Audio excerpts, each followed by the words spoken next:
Michigan hopes to make another trip to the granddaddy of them all, but Ohio State will try once again to keep the Wolverines from smelling like a rose. Auburn needs to get by Bama to have a shot at squeezing into the orange, and you never know what's going to happen when Stanford and Cal get together. Can the Bears face the music again?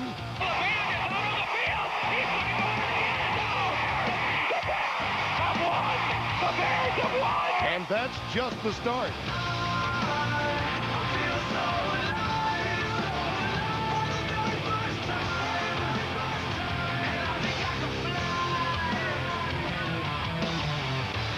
Rivalry Saturday is next.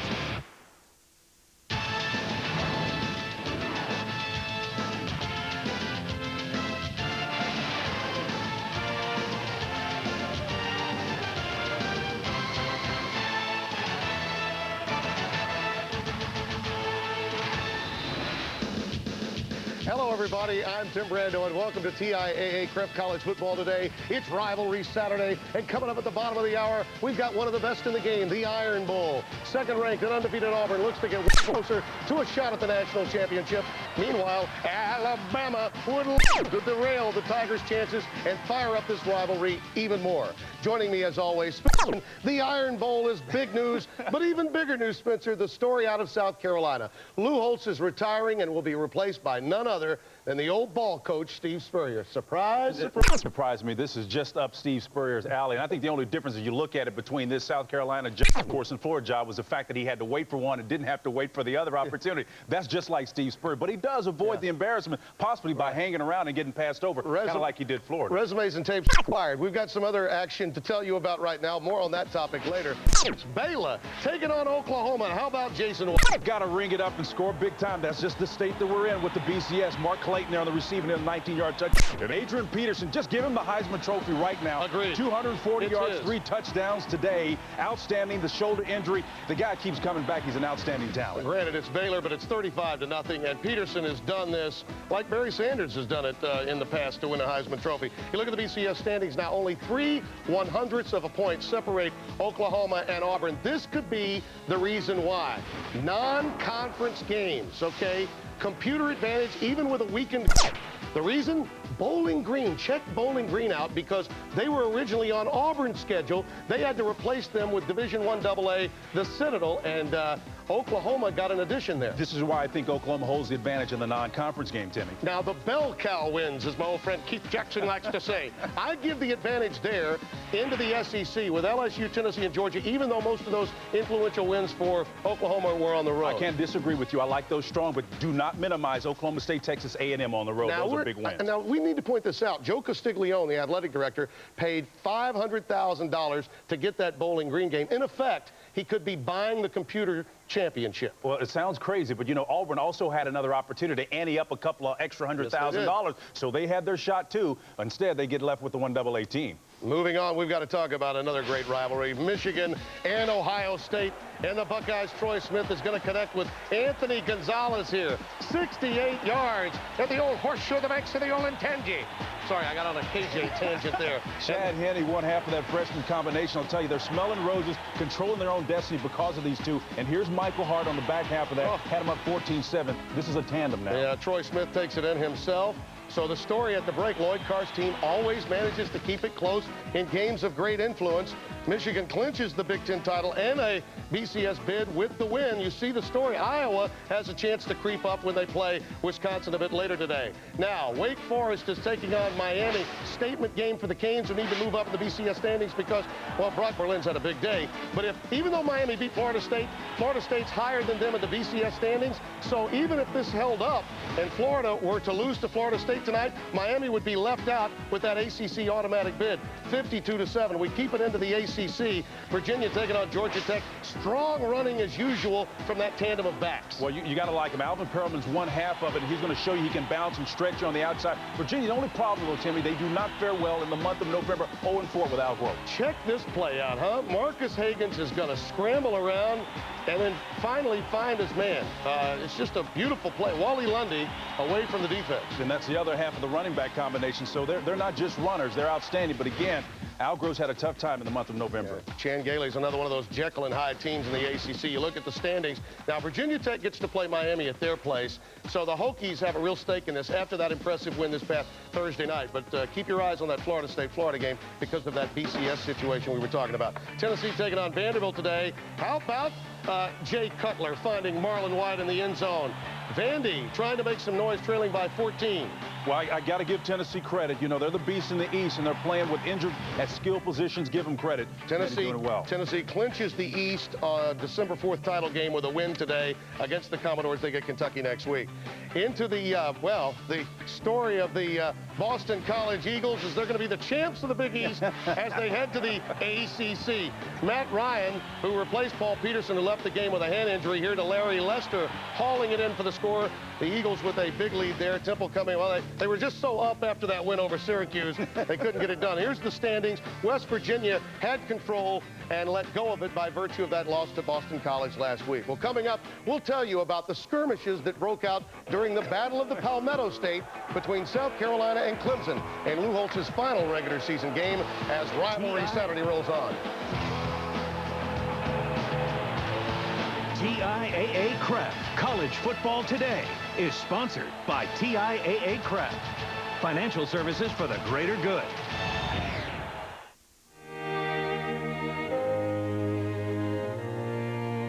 There's a place for us, somewhere a place for us, peace and quiet. For those in the academic, medical, and cultural fields whose work serves the greater good, we serve you. TIAA CREF, financial services for the greater good. Something smells good. Delivery? It's not delivery, it's DiGiorno. DiGiorno? Get out. You fixed the oven. You fixed the oven? You are handy. I'm calling Mother. Pizza? Introducing DiGiorno Microwave Pizza. Rises up golden brown in minutes. For oven-baked taste in a hurry, it's not delivery, it's DiGiorno. Microwave. Microwave, huh? At least I picked something. Honey, wake up. It's Christmas. Time for presents. Come on, sleepyheads. Let's go. Presents, yeah! This holiday, show her how excited you are about her with a beautiful gift of gold from Kay Jewelers. Because gold is the one language everyone understands. And you can be assured that she'll get the message. Wow. Wow. Every kiss begins with K. You've never seen anything like this before. Not that. This. The Icy Hot Sleeve. Introducing the Icy Hot Medicated Sleeve, a breakthrough in pain relief. The Icy Hot Sleeve surrounds painful joints with concentrated pain relief that goes on icy to dull the pain, then gets hot to relax it away for hours. The Icy Hot Sleeve, joint-hugging, stay-put pain relief for elbows, wrists, ankles, and knees. The Icy Hot Sleeve, hard-working pain relief. Here, honey, take some Dayquil. It'll relieve your cold symptoms to help you get your energy back so you can go out with the boys. The boys.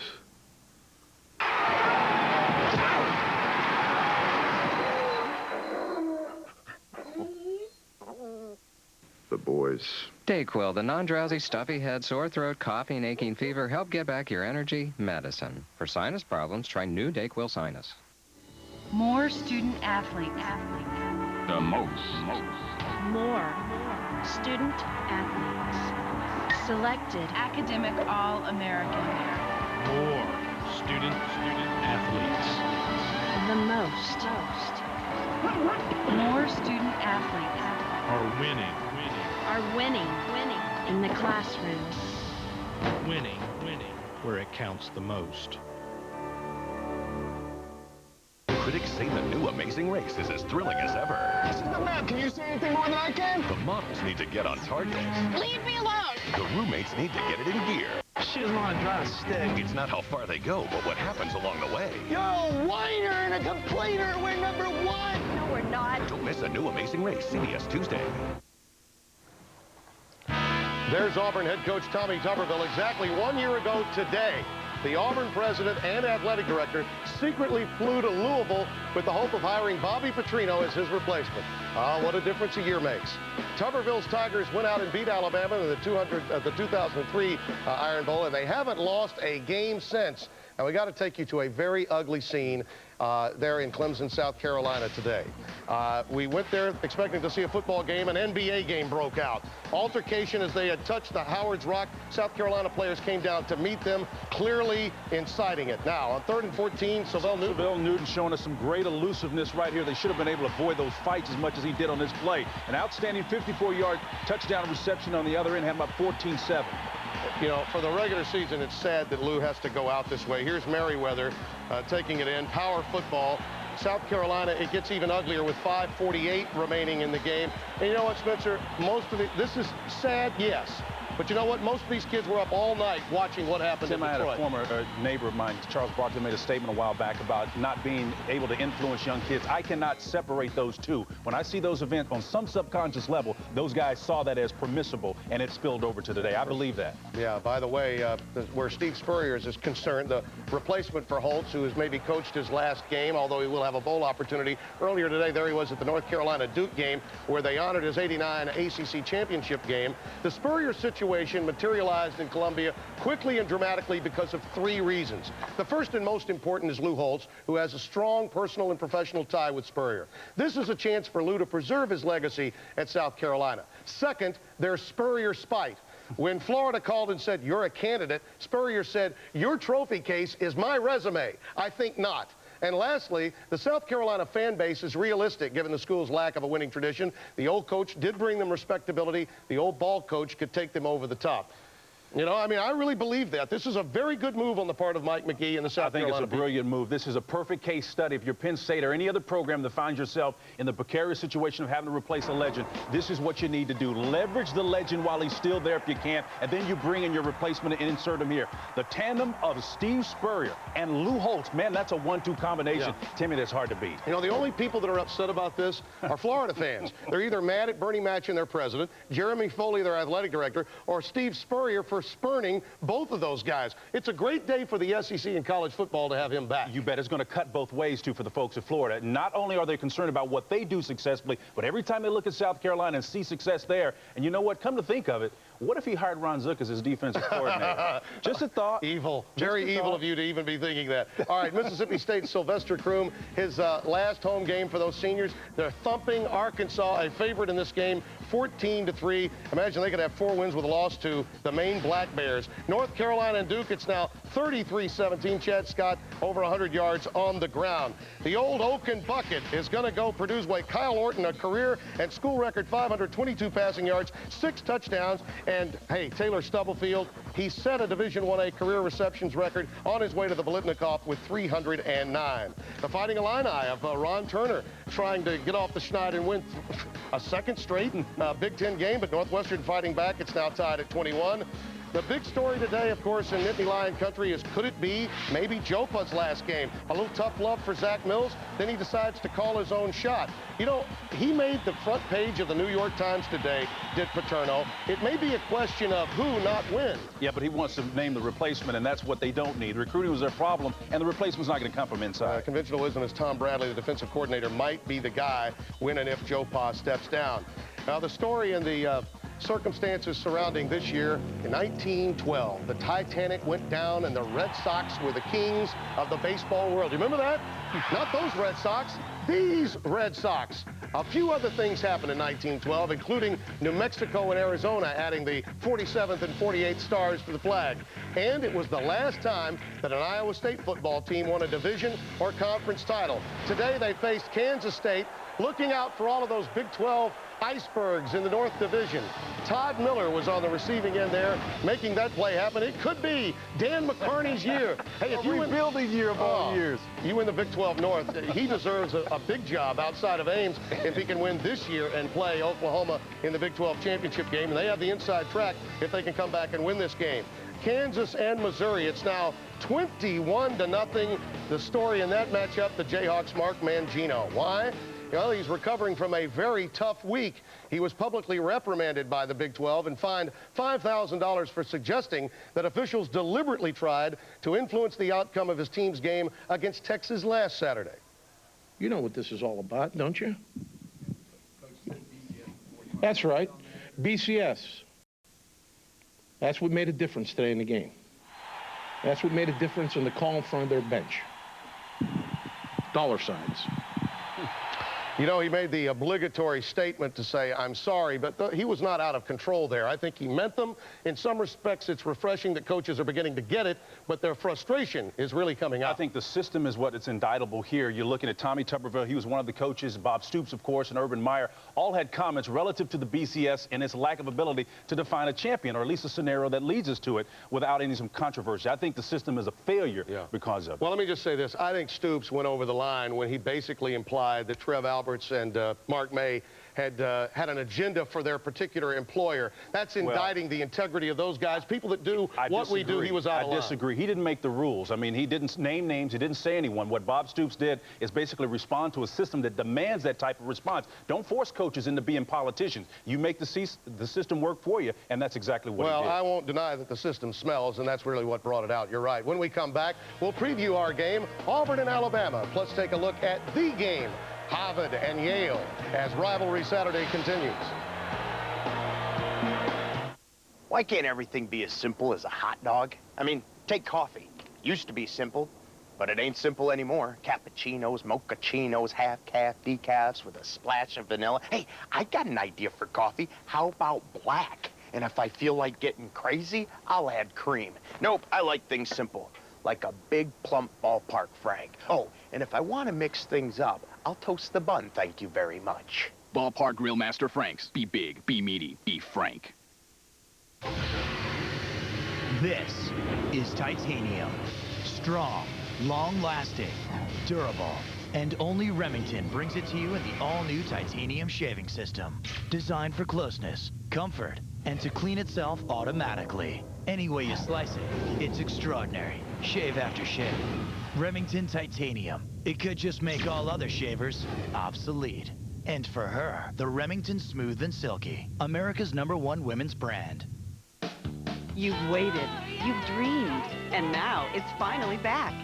Endless Shrimp at Red Lobster. The only time of year to enjoy all the shrimp you can eat. But Endless Shrimp ends soon at Red Lobster. I'm a nurse, and washing my hands all day makes my skin raw. Gold Bond Ultimate Healing Lotion. 7 intensive moisturizers and 3 vitamins. It works better than any lotion I've ever used. Don't take our word for it. Take yours. Gold Bond Ultimate. This stuff really works.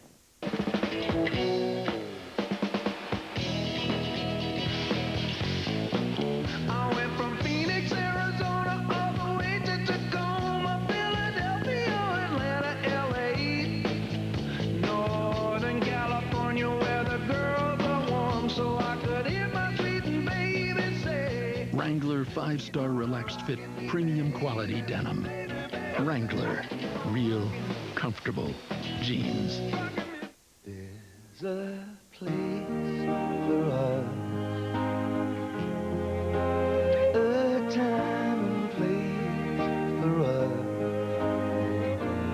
Hold my hand, and we're halfway there.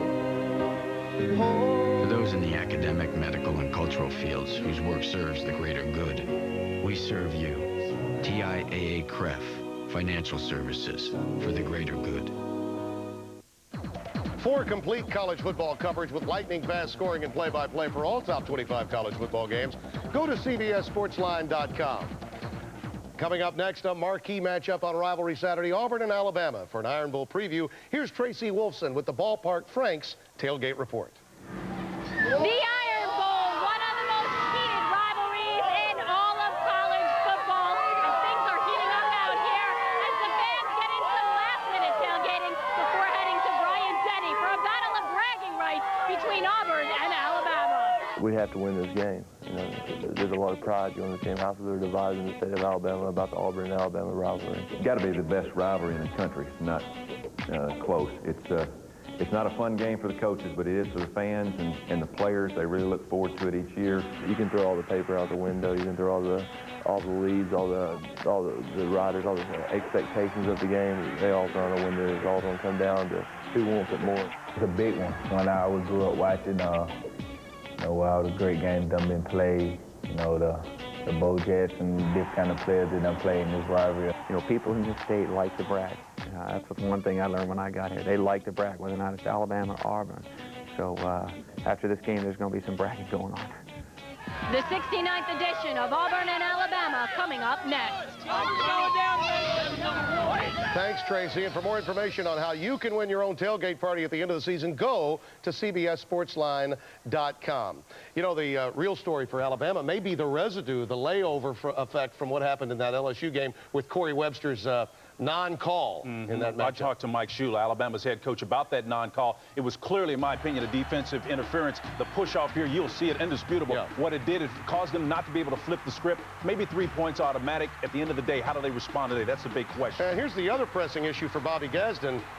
Penn Wagers is the referee on that crew as he was on this crew on that double foul that might have impacted the very career of Ron Zook, because clearly that was a game that Florida really did control. But the side judge that made the call was not a part of that particular crew in the LSU-Alabama game. He was a replacement. We need to update now the situation between Michigan and Ohio State. How about Ted Ginn Jr.? This is his 4th punt return for a touchdown this year. Well, you knew that it had to come this way for Ohio State because their ground game is horrible. Ted Ginn doing it with special teams, changing direction, and he's going to run it all the way into the house. Ohio State's an outstanding team because of what Jim Tressel is not excellent at, that special teams and defense. So the very team that gave him a break, Michigan State, now they're letting it go. How ironic is that? How big does that Iowa-Wisconsin game become later today? 27-14 now, Ohio State, if that score holds up. And how about Dan McCarney's team? Stevie Hicks, 20 yards right up the middle against K-State. And take that, Darren Sproles. They go in again on an interception return. It is now 37-23. Break out the Cyclones and Ames. Dan McCarney with one of the real comeback stories in college football. How about the game? Candelabras, berries and cream, and Harvard looking to wrap up the Ivy League title. And it's Ricky Williamson picking off Alvin Cowan in the end zone, returns it 100 yards. Harvard would take a commanding 21-0 lead over the Elis as they look to move forward and claim the Ivy League. That's a big win for them. Now, at Lehigh, this is the 140 meeting in this series. The winner of this contest receives the Patriots League's automatic berth into the Division I AA playoffs. Well, we'll be back with more after this message and a word from your local station as Alabama sophomore tailback Kenneth Darby warms up. He's the SEC Offensive Player of the Week after rushing for 200 against Mississippi State last Saturday. You've waited, you've dreamed, and now it's finally back. Endless Shrimp at Red Lobster. The only time of year to enjoy all the shrimp you can eat. But Endless Shrimp ends soon at Red Lobster. Honey, wake up. Time for presents. This holiday, show her how excited you are about her with the Leo Diamond, crafted by the artisans at Leo Schachter and hand-selected to match beautifully by Kay. Wow! Wow. Every kiss begins with K. It was a cold and blustery day when he took the field. But like a true grill iron master, he knew whatever Old Man Winter threw his way, nothing, not snow, not sleet, nothing would stand between him and his big, plump Ballpark Franks. Ballpark Grill Master Franks. Be big, be meaty, be frank.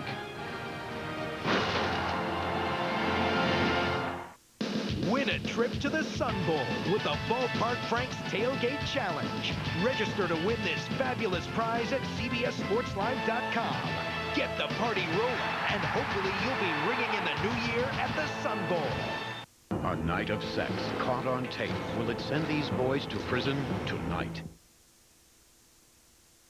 Monday, After Dr. Phil, with the family home for the holidays, can we talk turkey on your family medical history? In a News 12 Safe Family special report, find out how you can use your time together to talk, share, and grow your family medical tree on News 12 at 6, Monday. Then Tuesday at 6, before you chase down holiday bargains that can get you into debt, catch our News 12 Consumer Report and learn to shop smart, stay out of debt, and avoid those holiday budget blues. After Dr. Phil on News 12 at 6, Tuesday. At Lexus, we're obsessed with making cars that handle and perform like no others. In this pursuit of perfection, we've also developed a camera which aids in negotiating the occasional obstacle to the rear.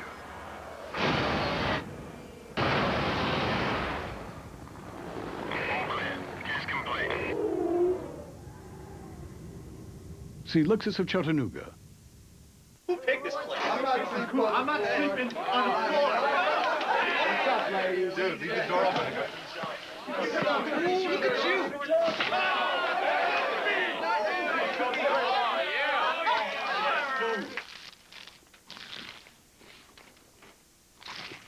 Guys, thick burgers, Hardee's. The Western Bacon Thick Burger with Angus beef, new at Hardee's. How to avoid holiday budget blues. After Dr. Phil, Tuesday at 6. Another example of collegians copying the pros. Let's hope it stops there for Auburn in the pregame. Doesn't spill over into an NBA situation like we had between Clemson and South Carolina. One game we need to update you on now. Penn State has gone final against Michigan State. The big story after the game, Joe Paterno announces he will be back for next season. I got to tell you, I believe the longer he stays, the less chance he should have of naming his replacement. Tim, all I can say, if it changes inevitable, action should be immediate. And this is a sad situation for Penn State, but they need to wake up and smell the roses. All right. Coming up, it's the Home Depot SEC on CBS. Number 2, Auburn and Alabama. Enjoy the game, everybody.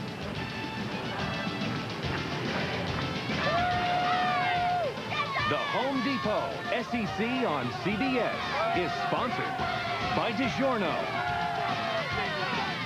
Miller High Life, Chick-fil-A, and by Kay Jewelers.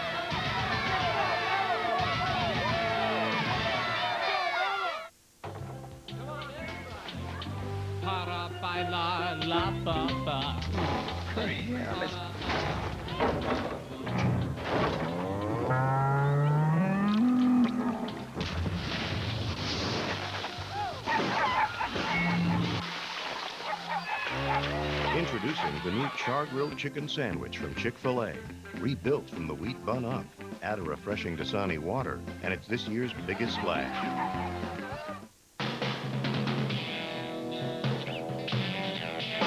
I know you deceived me, now here's a surprise. I know that you have, 'cause there's magic in my eyes. I could see for miles and miles. I could see for miles and Silver Star, high-performance headlights from Sylvania. See the world in a new light. This is Stan. Stan knows IT. And Stan knows if there's any news from headquarters, he can use Sprint to connect wirelessly and order parts instantly. Sprint helps Stan and 2,500 HP service engineers do their job faster, which saves HP millions in overtime. With Sprint, Stan's world is efficient, wireless, beautiful. Learn more at sprint.com. Here, honey. Thank you.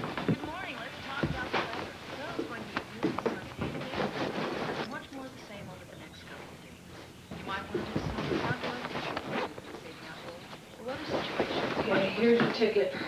Thank you. Call me when you get there. I will. Tired of waiting for your reward? With Thank You from Citi, you get great rewards that are easy to earn, easy to redeem. That's a card you can count on. This HD broadcast is brought to you by Argent Mortgage. Ask your mortgage broker about Argent or log on to argentloans.com. Welcome to the Auburn Tigers' dream season. It's been all Auburn all the time. 10 games, 10 victories, a berth in the SEC championship game secured. Hopes of a national title very much alive.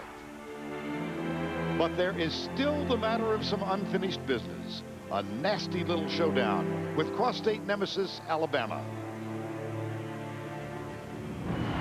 The Crimson Tide have been riding a roller coaster of emotion for 4 straight years. And for 18 Alabama seniors, nothing would give them sweet redemption more than ruining the dreams of their most bitter rival. This one is personal, an uncivil war. Brother versus brother, Auburn versus Alabama. It's the Iron Bowl. Give the ball. Touchdown, Auburn. It's good. It's good. The 10, the 5, Tillman. He's in. Touchdown, Auburn. Alexander cuts up the middle. He's in. Touchdown. Williams up the middle. 25. Cuts it inside. There goes Cadillac to the 20. 10. Go crazy, Cadillac. Touchdown, Auburn.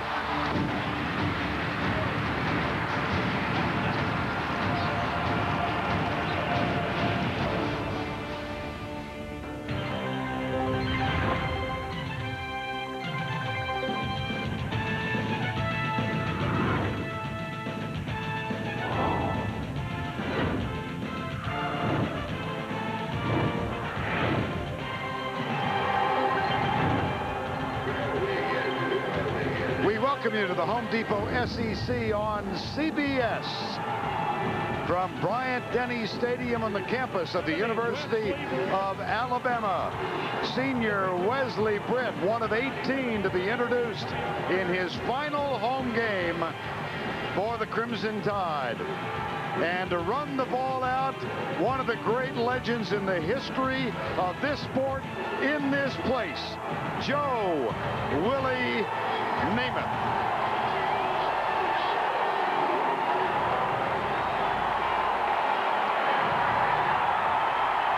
It's the Iron Bowl.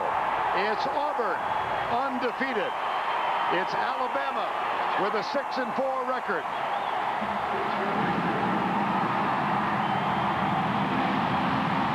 And the first to take the field, the Crimson Tide.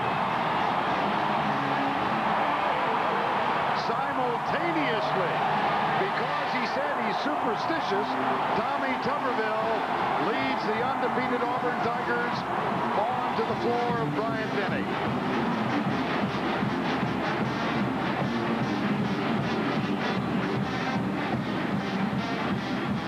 Just another average soggy Saturday. Good afternoon, everybody. I'm Vern Lundquist along with Todd Blackledge and Tracy Wolfson. Welcome to the 69th renewal of what is one of the most feverish and passionate rivalries in all of college sports. Those of us who come out of state to witness this event each year have been struck yet again by the almost bitter ferocity with which the playing of this game is contemplated by those who follow these two teams. For Auburn, the challenge is clear. The dream remains vivid. An undefeated season, a possible berth in the national championship game are achievable. And for Alabama, an unexpected victory today could provide the most satisfying climax to the regular season you can possibly imagine as they take on a team they truly love to hate. Just another average day, Todd. That's right.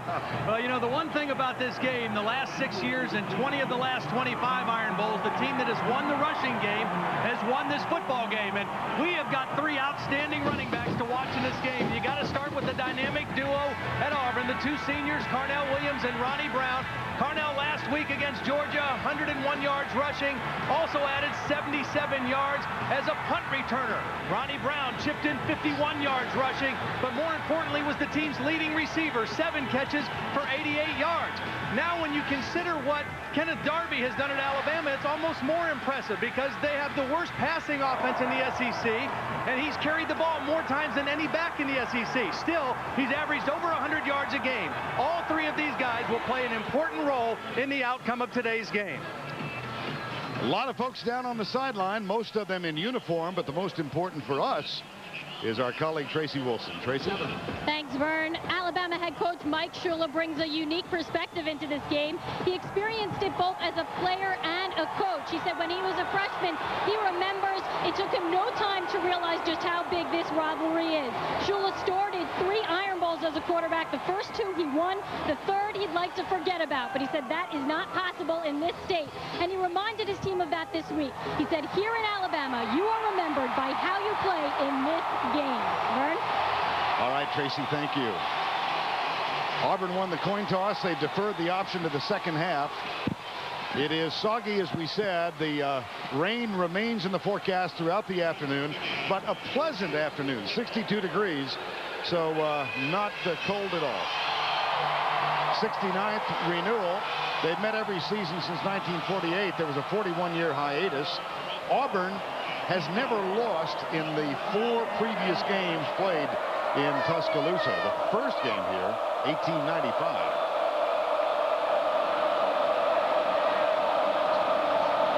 And Alabama. Philip Yost will kick off. Alabama had kickoff return problems last week. They've got a new man back. He will not get this one. This is Tyrone Prothro, and it becomes a matter of no import because the kick is deep and will come out to the 20-yard line. And coming on the field, Spencer Pennington starting his 7th game. Brody Croyle, the starter, a potential all-conference quarterback, injured in game 3, out for the season. Mark Gillen came on next. Back problems. Pennington is the starter. Well, one thing to point out, too, you see his right wrist. He has a different kind of a wristband on his right wrist.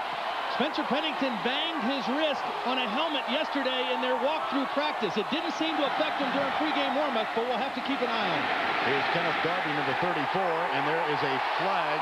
Looked like it might have been a face mask. Yeah, I think we're going to get a face mask right away. And no surprise to see Kenneth Darby carry the ball on the first play of the game.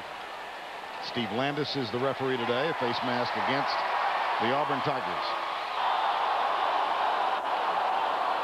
Incidental face mask, number 98 on the defense. 5 yards penalty. Still first down. Doug Langenfeld guilty of infraction. And time now for the starting lineups presented by Cialis. Wesley Britt, Evan Mathis, seniors. J.B. Klausner, Danny Martz, also a senior, and Kyle Tatum. Kenneth Darby, LaRon McClain in the backfield. D.J. Hall, Cadell of the wideouts.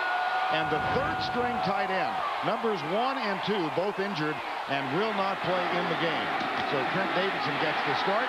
This is Darby, and he's got a first down out to the 35-yard line.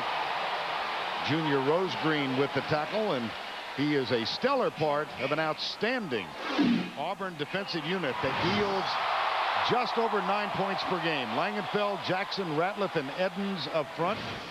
The linebackers, Kevin Sears, Travis Williams, Derek Graves start for Antarius Williams at weak linebacker.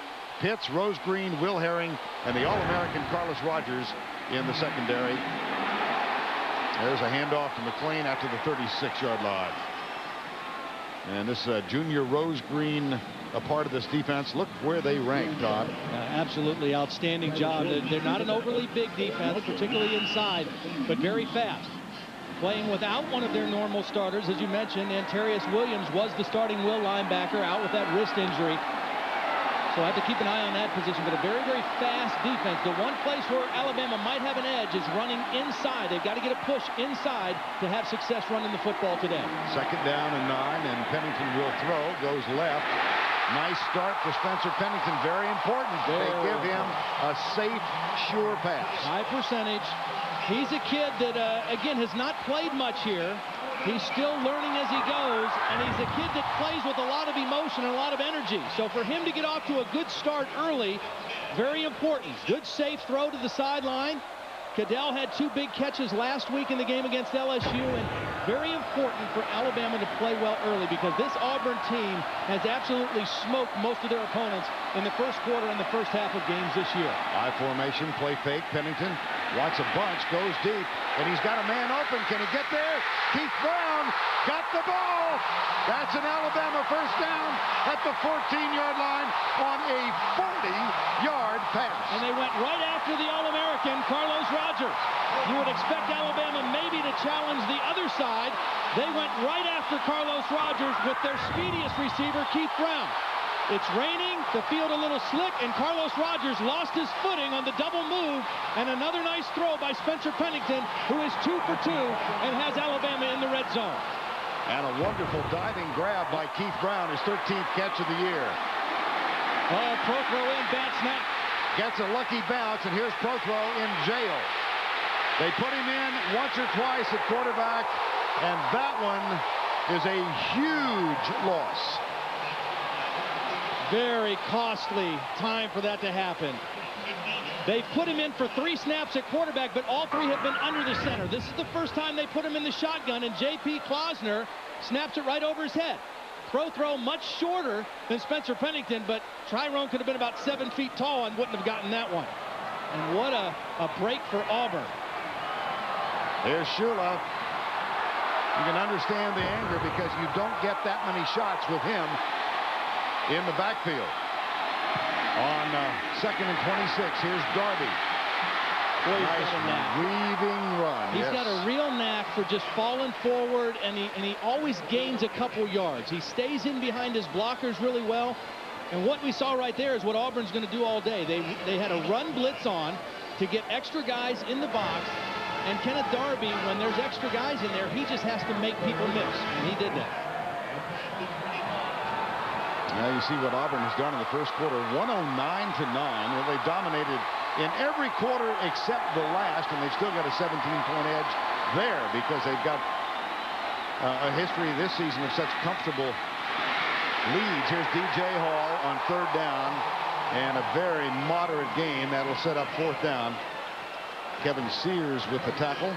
Brian Bostic will come on. See, the problem with this Alabama offense right now, after they've had the injuries to guys like Brody Croyle and Ray Hudson, is their margin for error is so small.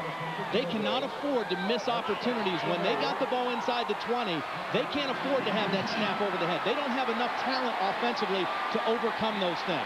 Bostic's had a great senior season, 14 of 17. This is from 42 yards out from the right hash mark. Both of his misses this year have come from the right hash mark. But this one was true. Brian Bostic already has his electrical engineering degree. He's one of the 18 seniors on this squad. And he gives the Crimson Tide a 3-0 lead. The big play, the pass from Pennington to Keith Brown.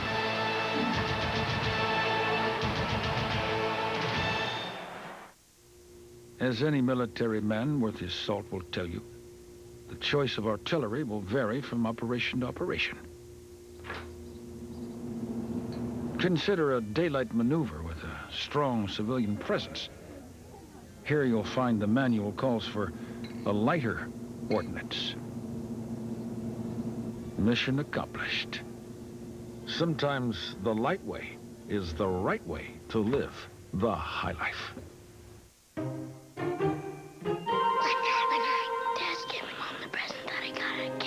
This holiday, how will you give her as much joy as she has given you? Mom likes it. A 3-stone diamond necklace from Kay Jewelers would be a great start. Wow, she really likes it. And you can be assured of 2 things. Every diamond is hand-selected to match beautifully, and she'll absolutely love it. I think they're gonna kiss now.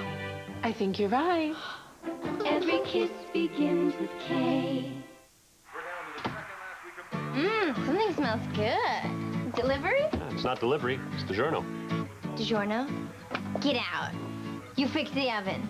You fixed the oven? You are handy. I'm calling Mother. Pizza? Introducing DiGiorno Microwave Pizza. Rises up golden brown in minutes. For oven-baked taste in a hurry, it's not delivery, it's DiGiorno. Microwave. Microwave, huh? At least I fixed something. What's inside this briefcase will shut down Wall Street and expose a murder that will blow your mind. A new CSI New York, CBS Wednesday.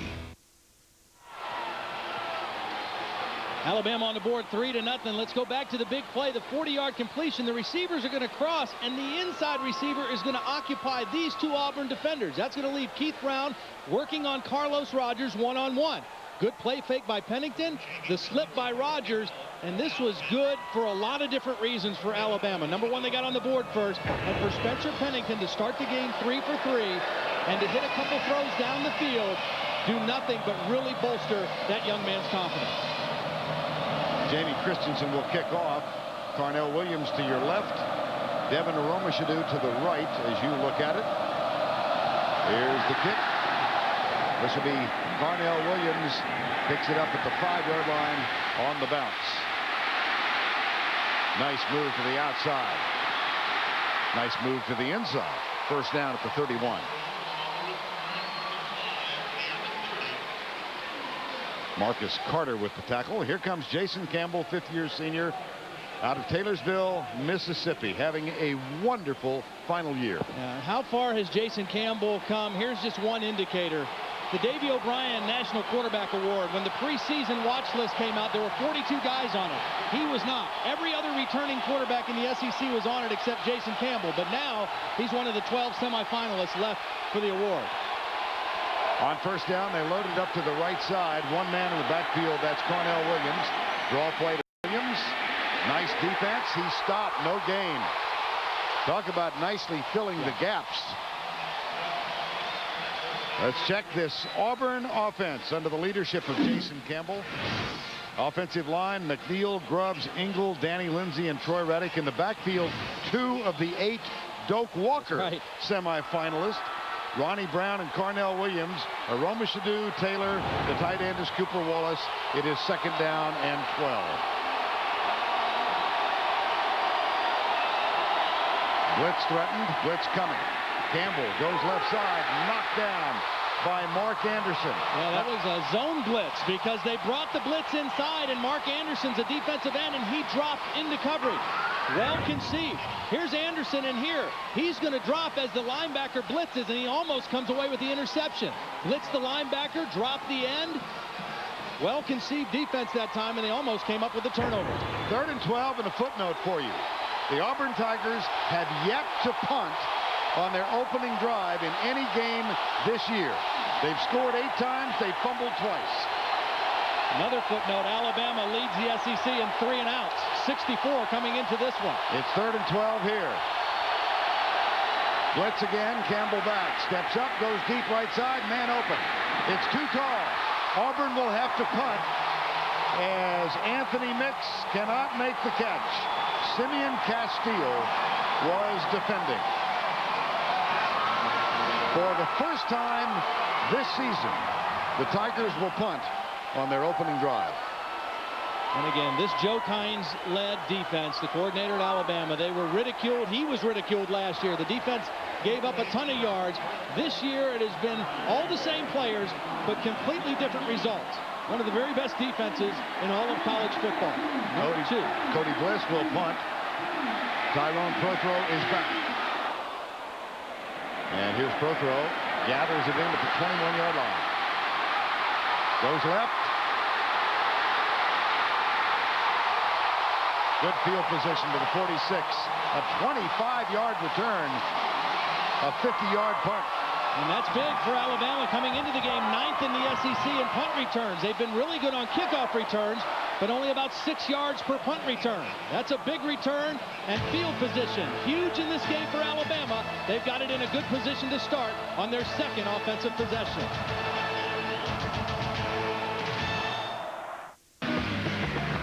My Sherpa. My equipment. My base camp. My trail.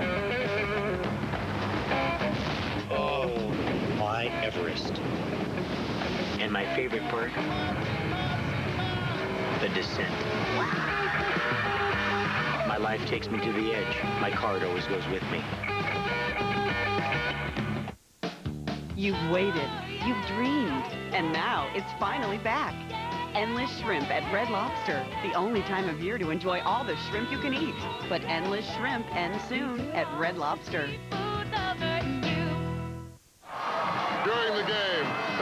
strangers unite, holding their fingers aloft in celebration of their team's greatness. But after the game, some of those same fans use their fingers for other purposes. When you leave the game, try to exercise some patience. You might even qualify for an Allstate Safe Driver discount, because good sportsmanship should extend to the road. That's Allstate Stand. Are you in good hands?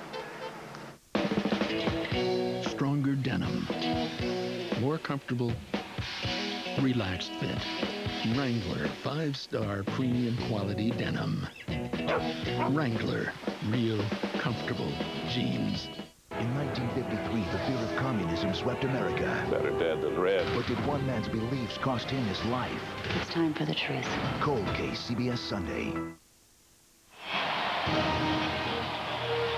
Regional action for you. The NFL on CBS tomorrow. 5 games early, featuring Pittsburgh and Cincinnati.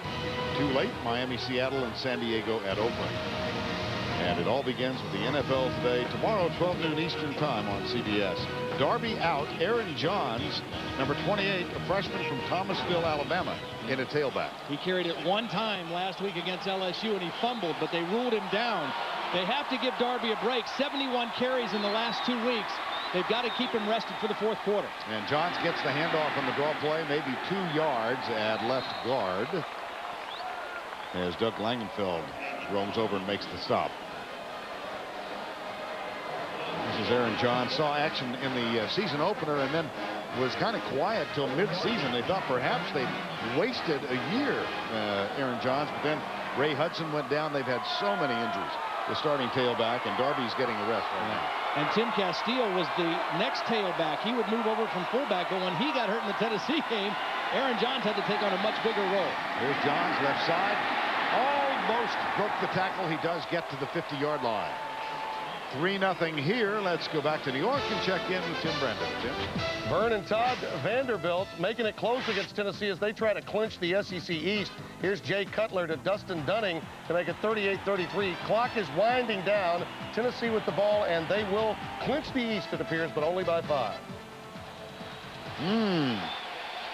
Georgia, Tennessee, Florida, South Carolina made a little noise this week, huh? Just a little. 3rd and 6.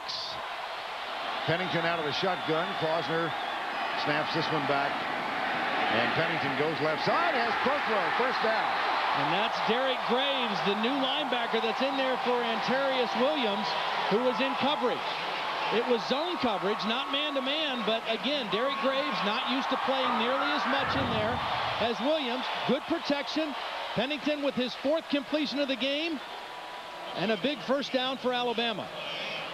Derek Graves, in his own right, a very interesting story. His wife is a graduate of the University of Alabama. Speaking of which, here's Pennington back, fires it, caught. And Derek Graves, a young man who was a partial qualifier. Actually, it's a convoluted story. He had to go back and retake a 9th grade math test to become academically eligible to enroll in Auburn. He did that. He's 24, a senior, came from a very tough background, married and on his way. And he's from Holt, Alabama, which is, he grew up 6 miles from Bryant-Denny Stadium. Used to sell coats in the stadium here when he was a young kid. So now he's back in the stadium, but wearing different colors. 2nd down and 6. Pennington under his center, hand off, and there's Johns hit from behind. We had a chance to chat with Spencer Pennington yesterday. He was a little bit late for our conversation, scheduled conversation. He said he had a class. So, well, what was the class? He said marriage and family. And I said, Spencer, can you envision a day when you, as an Alabama graduate, might marry an Auburn gal? He said, absolutely I can. Yeah. But she's good looking enough. Yeah. 3rd and 5.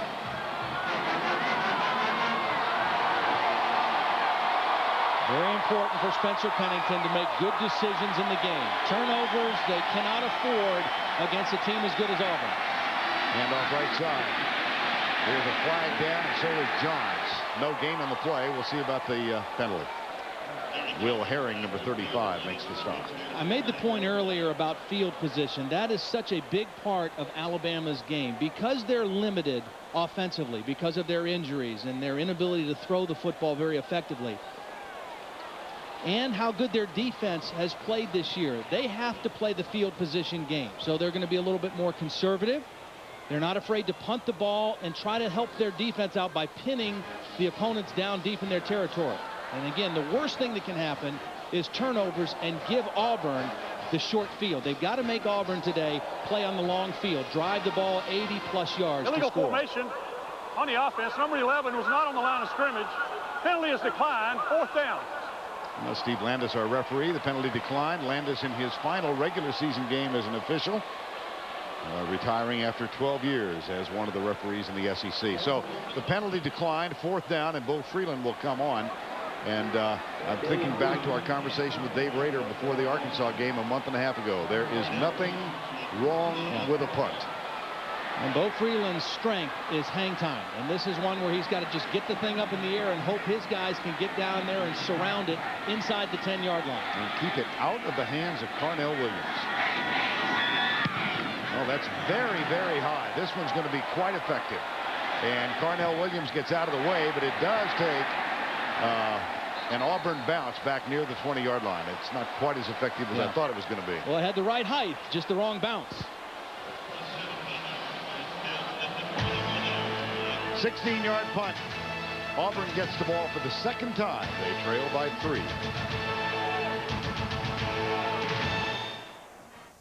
Here is last week's Pontiac game-changing performance winner. Pittsburgh's Tyler Palko had already thrown 5 TDs against Notre Dame when tight end Eric Gill caught this pass with a minute to play.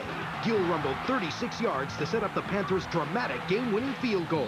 Now you can go online and view this week's top plays and vote for the Pontiac game-changing performance. The winning school will receive a $5,000 scholarship in the only fan-voted General Scholarship Award program. Vote at Pontiac.com/NCAA. It happens in every NCAA football game. An interception or a dramatic touchdown. One play changes the outcome. Now we're giving fans a chance to pick the Pontiac game-changing performance.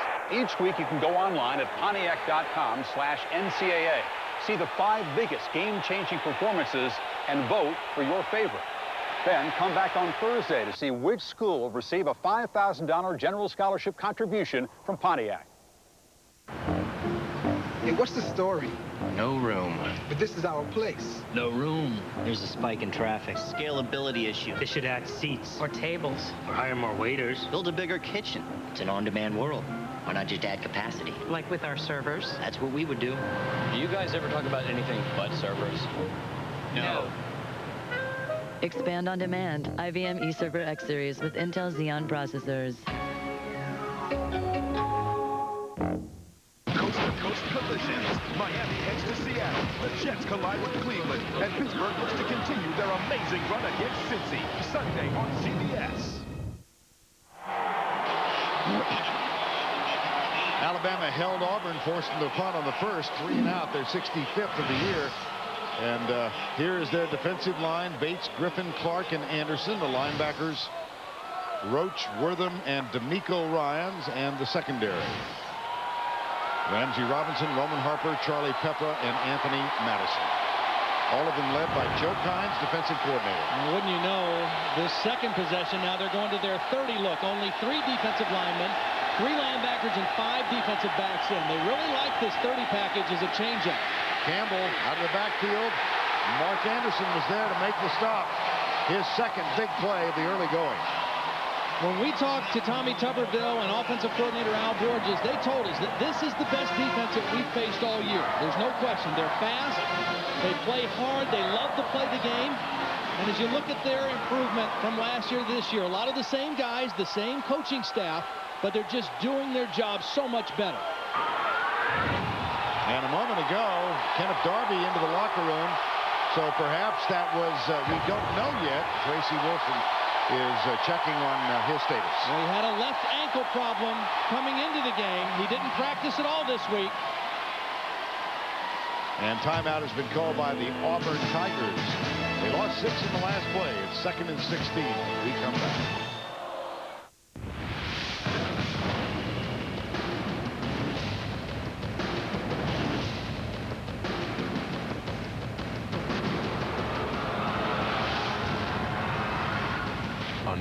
November 30th. Today's sponsor, Verizon Wireless, is offering camera phones for only $49.99, but the deal ends November 28th.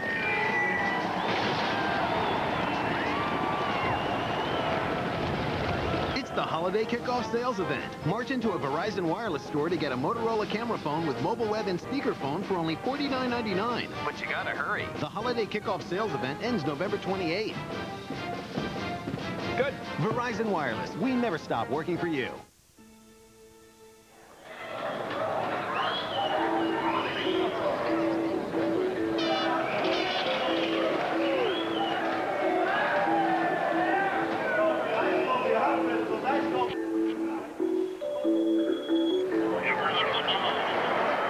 When you retire, will you be sitting here or here? Mutual funds from the Hartford. For people who are always thinking ahead. Ask your advisor. You've waited, you've dreamed, and now it's finally back. Endless Shrimp at Red Lobster. The only time of year to enjoy all the shrimp you can eat. But Endless Shrimp ends soon at Red Lobster. Monday, Dave's all new with Stupid Pet Trips, plus Colin Farrell. And later this week... Happy Thanksgiving, David. Don't miss a special Thanksgiving late show with a visit from Dave's mom. All new all this week. Tim Brando back in New York. The Wolverines are trying for another comeback, this time in Columbus, Michigan's Cheney. Watch this over-the-shoulder catch by Velcro hands Braylon Edwards trying to come back. If Ohio State wins, Wisconsin could smell roses with a win at Iowa. Iowa winning would allow Michigan to back into Pasadena. Back to Vernon Todd. You know, Tim, that's why we have you back there to sort all that stuff out. You just keep an eye on it. Rivalry Saturday, and this is a pretty good one. This one smokes right here. Second down. Williams and Brown in the backfield and out of the shotgun. Now they flank Ronnie Brown out. Here comes the pass. He's got it. He gets a great block, but good pursuit. And Brown is going to be nailed for a loss all the way back at the 11-yard line by Charlie Pepper. What you will find with this Alabama defense is they are very fast and they're very disciplined. And the key to defending Auburn is being disciplined. They're a defense that tries to go to gaps and maintain their gaps and not get out of position. You see Ronnie Brown try to cut it back. Now against an undisciplined team, he would break that all the way out the backside. But this is a disciplined Alabama defense that stayed where they needed to be to make the play. 3rd and 19. Play clock's down inside of 10. They still don't have the play or the right formation. This is a little bit of a discombobulated Auburn football team right now. They've had to use their second timeout in about the last minute and a half.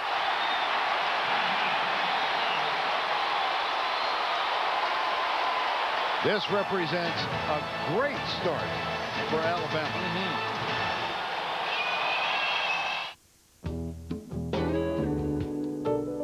If a moonlit moment turns into the right moment, will you be ready? You can be with Cialis. Cialis is the only erectile dysfunction tablet clinically proven to both work fast and work up to 36 hours. 36 hours to relax and take your time. 36 hours to choose the moment that's right for you and your partner. Cialis is only for men healthy enough for sexual activity. Do not take Cialis if you take nitrates for chest pain or certain alpha blockers for prostate problems or high blood pressure, as this may cause an unsafe drop in blood pressure. Don't drink alcohol in excess with Cialis. Side effects may include headache, upset stomach, delayed backache, or muscle ache. Erections lasting longer than 4 hours, though rare, require immediate medical help. Discuss your health status with your doctor and ask if Cialis is right for you. 36-hour Cialis. When the moment is right, will you be ready? Deborah invites her divorced parents over for the holiday. I know I'm big, but where can I hide? Happy Thanksgiving. You got anything in here I can poison myself with? A new Raymond, CBS Monday. 86,000 plus, predominantly dressed in crimson and white. And they are the happy bunch right now. It's 3rd and 19. And one of the reasons Auburn's showing some confusion is Joe Hines is mixing up his defenses. They're back to the three-man line again. This possession, they've changed 2 or 3 times, and they've created some problems for Auburn. And they will bring 2 and drop 9. And there's a little pass, a flick out to Carnell Williams, who is belted at the 19-yard line. D'Amico Ryans, number 35, and Cornelius Wortham, number 16. Again, they know how valuable 24 and 23 are. So they're going to rush 3 and drop everybody else out and then just break down. Let them throw underneath, but let's be in position to make good solid tackles in the open field. They get them hemmed in, they run to the football, and they force another punt. You see Cody Bliss has been almost on the inactive list. But punts for the second time this afternoon. Another good punt, too. And Prothro with a fair catch grabs it at the 32-yard line. 48-yard punt, nothing on the return. Get complete coverage from all of today's games and read Dennis Dodd's take on the hottest topics in college football. It's all at CBSSportsline.com. No word yet from the locker room on the state of Kenneth Darby. As Todd mentioned, he came into this game a little gimpy. Yeah, he had a left ankle, and in watching practice on Thursday, he didn't do anything with the team. He was on the sideline doing some exercises, and that's huge because Aaron Johns is a guy that's got some talent, but Kenneth Darby is an exceptional running back, and their chances of winning without him pretty slim. Backs in the eye. Pennington will throw on first down. Goes deep right side. Prothro. Man coverage. Carlos Rogers. And Rogers this time did not slip. You're right. And he had perfect position. And the ball was thrown a little bit inside. When you're going against an outstanding cover corner, you've got to put the ball in the right place. You don't want a go route to be thrown back to the inside where the defender can fall back in and make the play. You want it over the outside shoulder so the receiver can separate to the ball and make the catch. Tyrone Prothro, 5'8", Carlos Rogers, 6'1", and the ball didn't help Prothro out either. Look at that, 16 of 59, 27% for the year against Auburn. Here's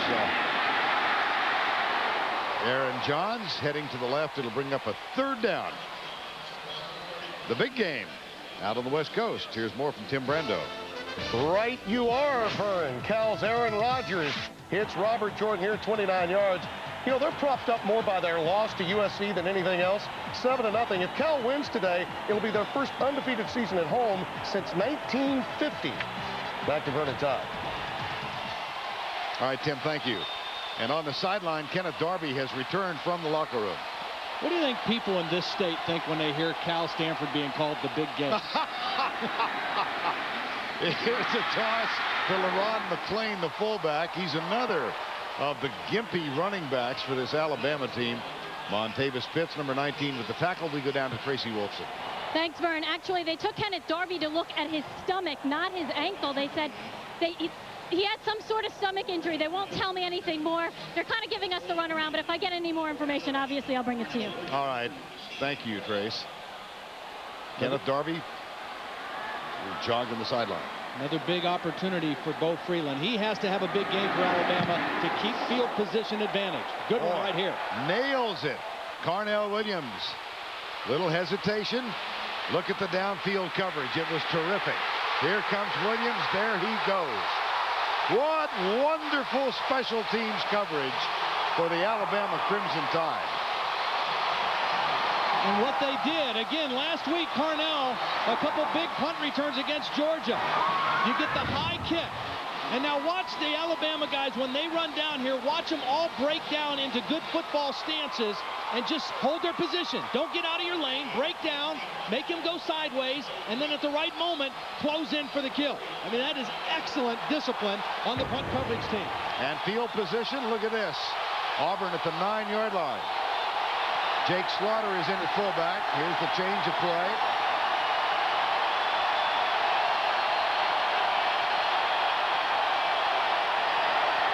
Handoff Cadillac Williams with Slaughter leading the way right side.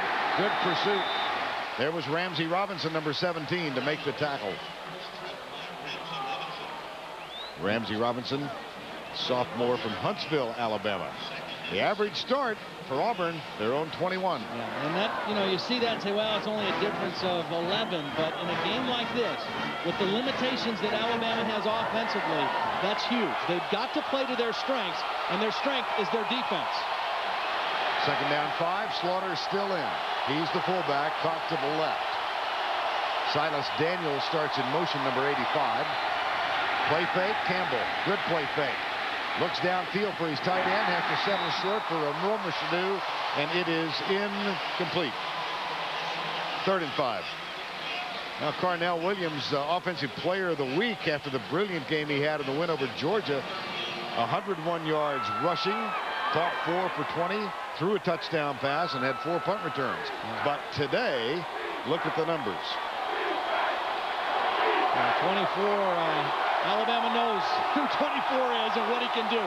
10 total yards, and they're doing a great job of just staying in good football positions until they get help to make the tackles. Crimson Tide have forced 2 3-and-outs in this first quarter. Campbell back, steps up. Campbell down. Todd Bates, his 5th sack of the season. And the 3rd 3-and-out in the first quarter forced by the Alabama Crimson Tide. And Auburn coming in has only allowed 2 sacks in the last 4 football games. Here's Bates over here. He's just going to beat his man. The right guard, Danny Lindsay, a quick move and a huge sack. And again, field position right now totally in Auburn's favor.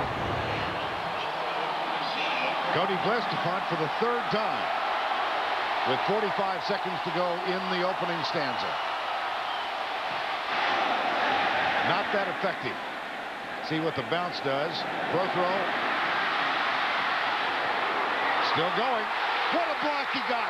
Oh, boy. Here he goes. Bliss can stop him. Alabama at the 15-yard line. What a block.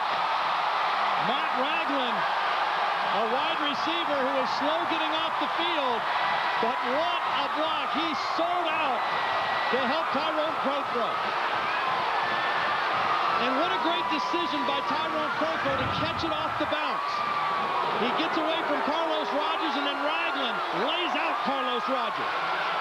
And that was all that Prothrow needed to get to the corner until he met up with the punter. What a return. Again, if he lets that thing go on the bounce, Auburn downs it, and they flip field position. He picks it up off the bounce. He gets one big block, and Alabama right back in scoring territory. Ragland, number 85, clears Prothrow for a 40-yard return and a first down at the 15. Darby's back in the game for Alabama. Deep back in the eye. Play fake, Pennington.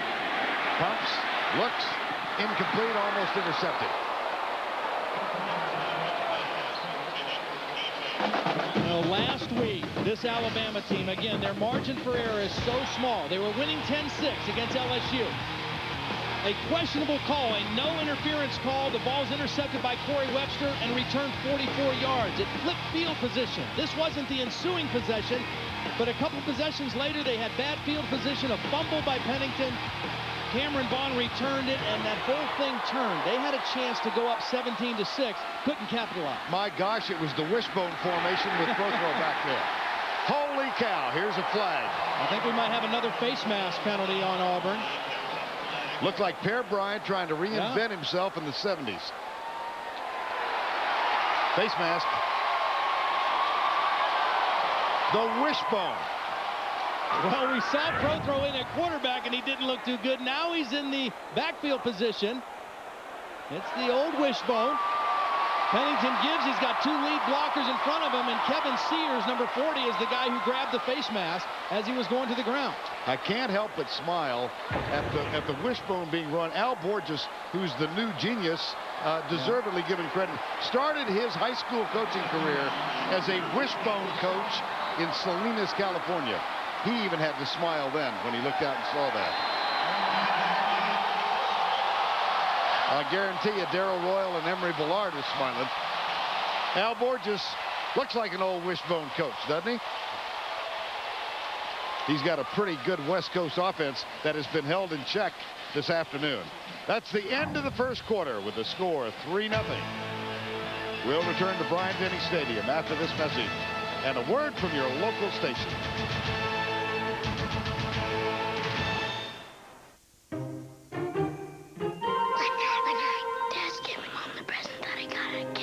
This holiday, how will you give her as much joy as she has given you?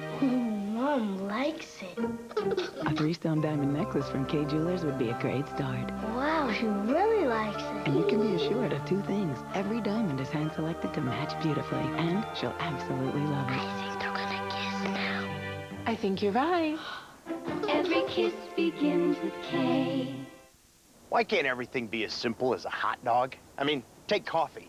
Used to be simple, but it ain't simple anymore. Cappuccinos, mochachinos, half-calf decafs with a splash of vanilla. Hey, I got an idea for coffee. How about black? And if I feel like getting crazy, I'll add cream. Nope, I like things simple, like a big, plump ballpark Frank. Oh, and if I want to mix things up, I'll toast the bun, thank you very much. Ballpark Grill Master Franks. Be big, be meaty, be frank.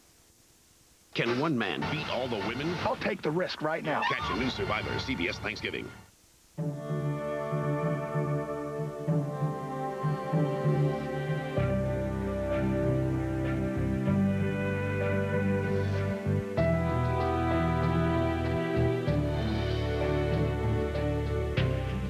We believe the line between on-road and off-road should be almost imperceptible. The luxury utility vehicles at Lexus of Chattanooga. I'm Chip Crunk, president of the R.J. Young Company. Take a look at your business 10 years ago. Then look at it now. Faxes, copiers, printers. Technology in general, it's come a long way. At the R.J. Young Company, we'll provide you with the Rico products to keep your business in the game. Programs to make it all work, and the people to make it happen. Innovative document solutions for your business. That's what we do. R.J. Young and Rico, that's who we are.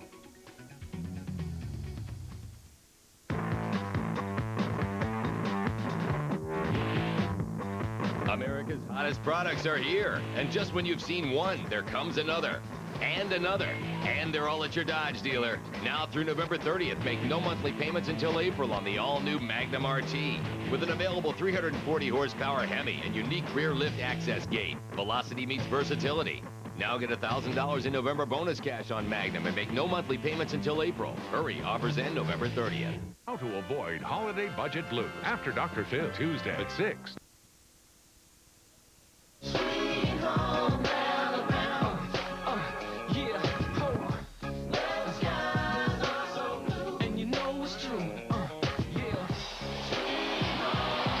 Wesley Brett, the oldest of the 3 Britt brothers from Coleman, Alabama. Senior playing his final game. Inspirational leader of this ball club. And with a gimpy left leg, we've talked a lot about injuries to this team. He's on the sideline right now. 2nd down and 1 at the 6. I formation. Darby, the deep back. He gets the handoff. Moves it down inside the 5 near the 4-yard line, as Alabama will face a 3rd down, and they can get the 1st down without the touchdown. Vern Lundquist, Todd Blackledge with Tracy Wolfson. You think important here that they get 7? Absolutely, because again, the margin for error for this Alabama offense is very small. When they get down there, they've got to capitalize, and I don't mean just field goals. They are inside the 10-yard line now. They've got to get the ball in the end zone. Not an easy task. This Auburn defense has only given up 12 touchdowns the whole season. Only 1 as a rushing touchdown. Darby did get the 1st down, so it's 1st and goal inside the 5. That 1 rushing touchdown was against, of all people, Kentucky. I formation. Movement. See, now, again, they just shot themselves in the foot. Movement on the left side of the Alabama offensive line. Instead of 1st and goal on the 5, they're going to be 1st and goal on the 10. Before the snap, false start number 80 on the offense. 5-yard penalty. Still 1st down. That's the man who is starting at tight end today, Trent Davidson, his first start.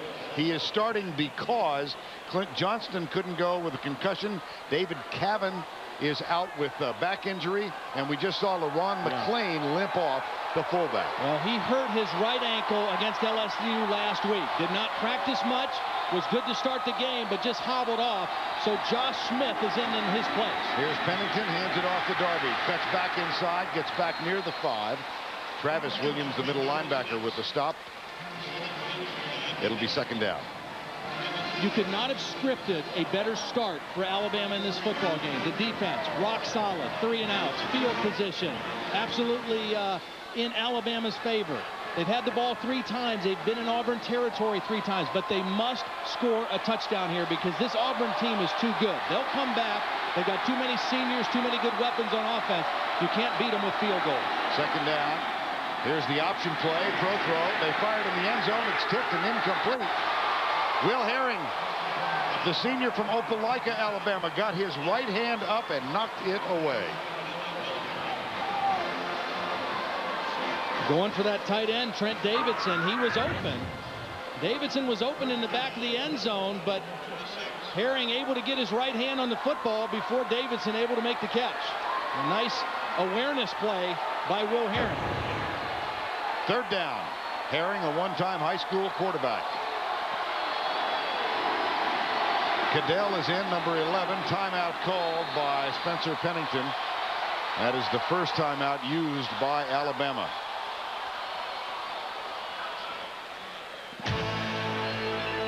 We're early in the second quarter, and the Crimson Tide leads by 3.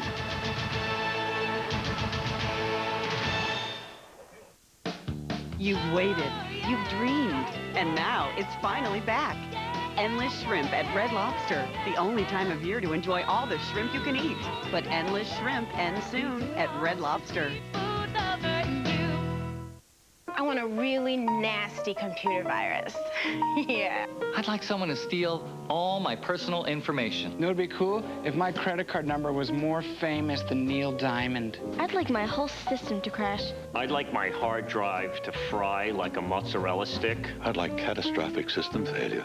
I'd like all our family photos to just disappear. Wouldn't that be nice? I'd like to get a computer virus and then give it to all of my friends. I'd like to experience a total system meltdown.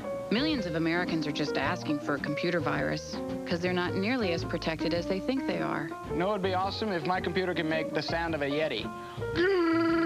I want my music erased. I'd love to have my hard drive corrupted. That'd be great. That's why America Online now gives away virus protection to all our members. Absolutely free. Thank you. See, that's what I want. Good. Muchas gracias. Want a better internet? You belong at America Online. Stronger denim. More comfortable, relaxed fit. Wrangler 5-star premium quality denim. Wrangler, real comfortable jeans. It's the place for year-round fantasy sports coverage. Track your favorite teams with live scores and stats in the Game Center. Stay ahead of the game with CBSSportsline.com. On 3rd and goal from the 5, LeRon McClain back on the field for Alabama, so also is Wesley Britt at left tackle. Now, this team may be short on depth. They may be short on talent right now. They are not short on heart. This is a tough football team, mentally and physically. Pennington. 3-step drop. Goes across the middle. Intercepted. Intercepted. Picked off by Kevin Sears.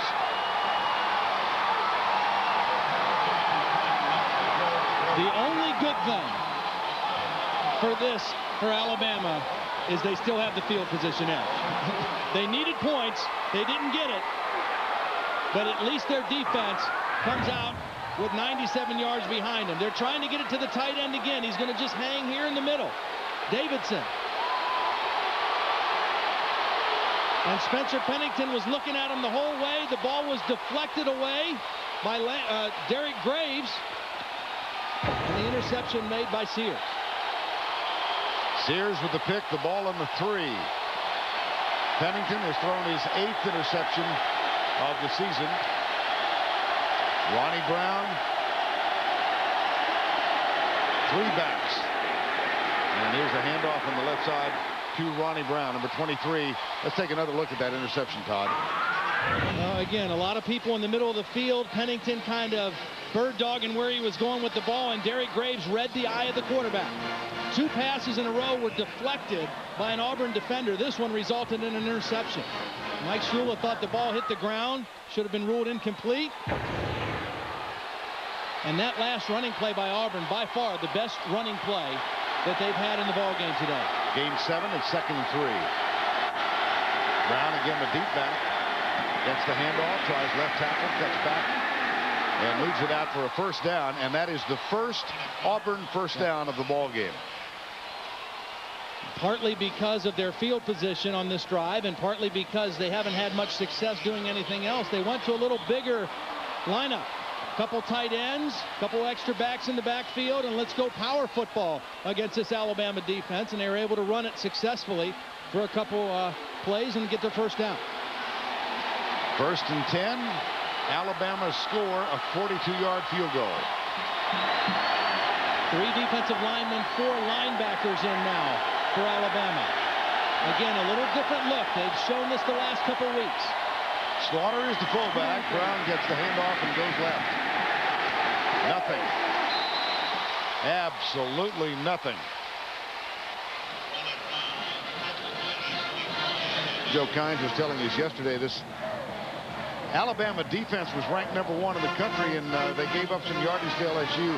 They are 2nd in the country now by 7 2/3 of an inch. I'm not sure that's what Joe said. Well, I thought it was a little bit more than that, but they gave up 283 to LSU, and the team that passed them, North Carolina State, only gave up 127 to Florida State. And so that's why they're #2 now instead of #1. And let me amend my statement. Yards. Oh, that sounds good. Okay, intercepted. Picked off, left side. Anthony Madison. Take that.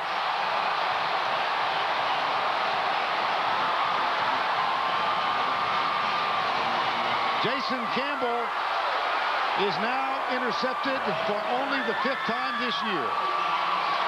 And the Crimson Tide defense comes up big again. Well, we saw a tip pass result in an interception for Auburn. Same thing now for Alabama. Jason Campbell going to his alternate route. The ball is tipped up in the air, and Madison comes down with the interception, and Alabama right back inside the 10-yard line. It was actually tipped by Cooper Wallace, the tight end, not able to make the catch, and Madison with the interception. 19-yard return for Anthony Madison. His 4th interception of the season. It's 1st and goal from the 6. I bet we see 3 runs here for Alabama. There's 1. That's Darby. Not much.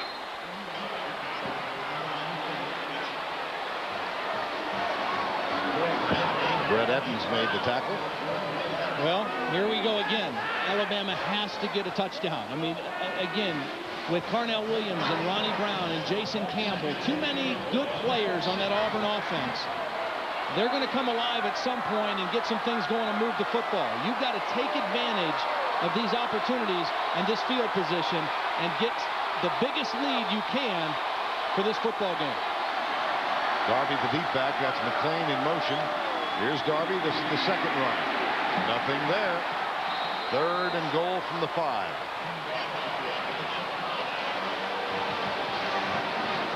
Mike Shula trying to find the key to the puzzle. What works? Tommy Tuberville said, what do we do defensively here? Well, again, we've talked about the Alabama defense. I mean, this Auburn defense is #5 in the country in total defense. Only given up 266 yards. #1 in the country in scoring defense. Have only given up 93 points coming into today. Now it's 96. Outstanding season. 3rd and goal. Davidson and McClain to the right. Prothro will split wide right. They will run it for a 3rd straight time, and they will gain nothing for a 3rd straight time. The field goal unit will come on. I understand what Mike Shula is thinking. You know, we got to get points. Sure, we'd love a touchdown, but we've got to get points. We've got to give our defense some hope. Last week against LSU, the hope went out of the team, and the defense kind of collapsed in the 4th quarter. They're playing inspired right now. You've got to give them something to hang on to. You wanted 7, but you'll settle for 3. 22-yard effort for the senior Brian Bostic from the left hash mark. Snap is good. The kick is up. Alabama leads by 6. They got something. CBS Sports coverage of the Home Depot SEC on CBS. will continue after this word from your local station. Don't miss a special presentation of The Amazing Race premiere. CBS tonight at 8/7 Central.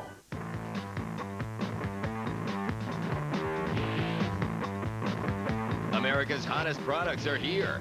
And just when you've seen one, there comes another. And another. And they're all at your Dodge dealer.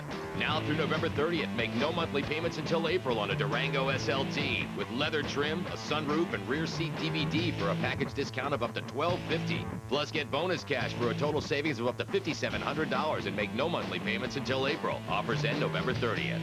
Ooh, fajitas. Ooh, fajitas. Ooh, fajitas. There's a whole new way to look at fajitas. Ooh, fajitas. Taco Bell's Fajita Grilled Stuffed Burrito. Authentic carne asada steak and grilled fajita vegetables. All wrapped in a flour tortilla and grilled to go. Ooh, fajitas. For sizzling fajita taste, think outside the bun. To get the job done right, you need the right tools for the job. Now, when you buy America's best-selling F-150 during Ford Truck Power Days, you'll also receive this 5-piece set of Craftsman cordless power tools. So get into a Ford F-150 with up to $5,745 in total savings or 0% for 36 months. Then get to work with your very own set of Craftsman power tools at no extra charge. Your projects are waiting and the power is here. So get to Ford Truck Power Days at your local Ford dealer. News 12 is your safe family station.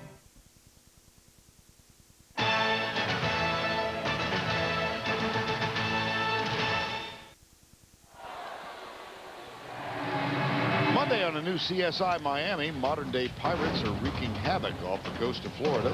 Don't miss a new episode of Monday's most watched show, CSI Miami, at 10/9 Central on CBS. 6-0. Field goals of 42 and 22 yards for the senior Brian Bostic. As Alabama tries to put a stop to what has been a superb Auburn season. And field position, Todd. Well, that's Alabama's game. And unfortunately, though, for them, they've had that. And they've had the ball 3 times in Auburn territory, but they only have 6 points. Yes, they have the lead, but a touchdown and an extra point puts them behind by 1. Here comes Jamie Christensen. Kick will be taken by Carnell Williams. It's a short one. He begins his journey at the 10-yard line. Out to the 27, perhaps the 28 for the first down and 10. Marcus Carter with the stop. And the interception by Jason Campbell. Well, Alabama got a big break. The tip by Cooper Wallace. Madison gets him right back into the red zone inside the 10, and then 3 running plays.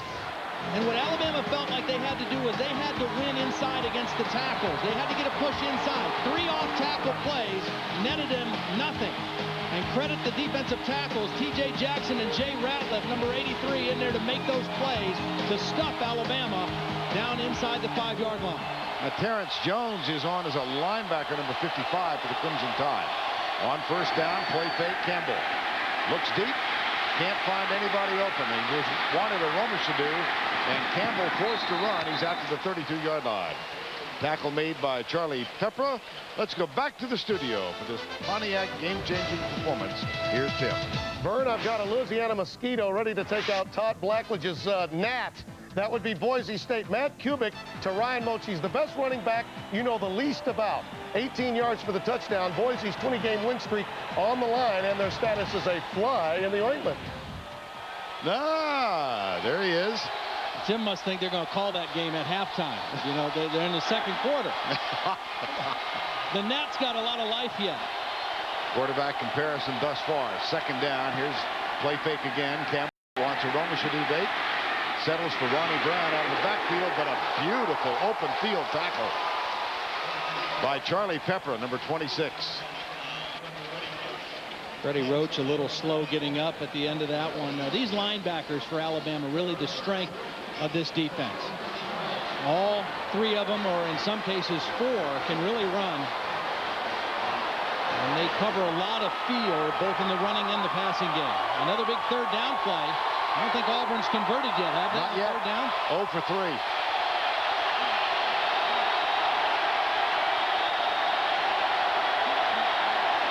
Option play, Campbell.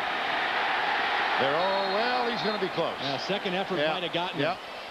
We saw one option play last week against Georgia down on the goal line. Al Borges told us that they might run some more option because of Alabama's pressure defense. That's one way to offset a team that brings pressure, is to run the option, because it forces them to kind of get a little more vanilla. They're going to run the option down the line, and Campbell's going to keep it and then stretch the ball out at the very end to try to get that first down. Haven't brought the chain out yet. Here it comes.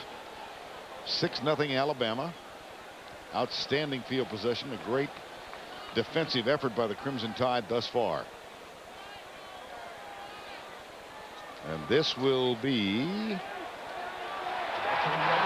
Auburn first down.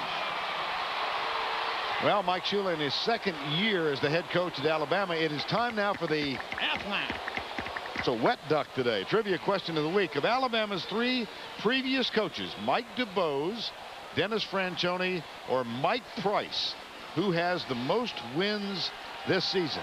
Think there might be a hook here? It's a good one. It is a good one. Proud of our crack research staff coming up with this. First down and 10. Campbell with a play fake again. Goes across, has a fumble. Yep, that's a completion. Roman Harper has the ball. Cooper Wallace again. He bobbled one and it got intercepted. This time he caught it and coughed it up for the fumble. My, oh my. And the longer Alabama stays in it.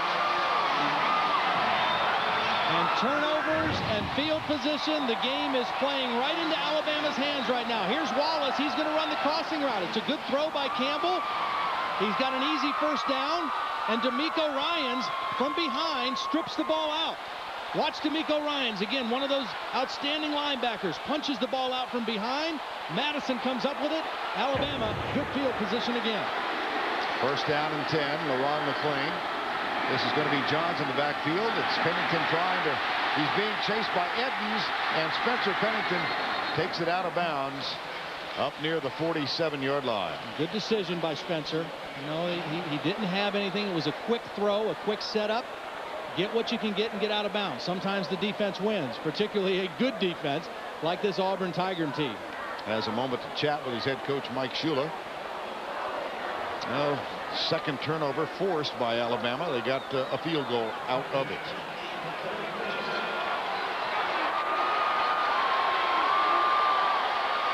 Toss sweep. Aaron Johns slips the first tackle.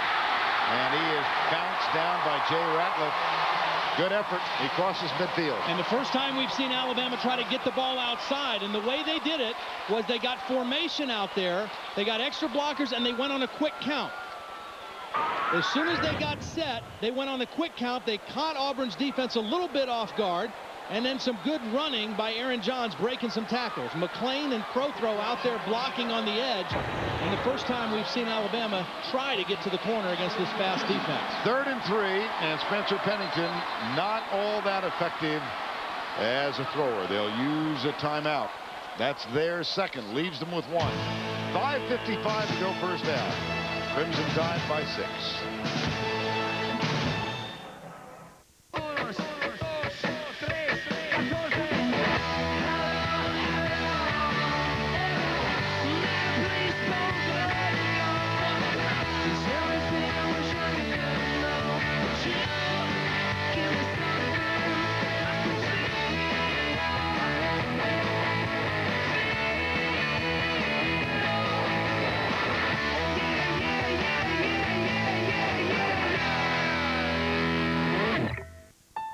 Finding good investments.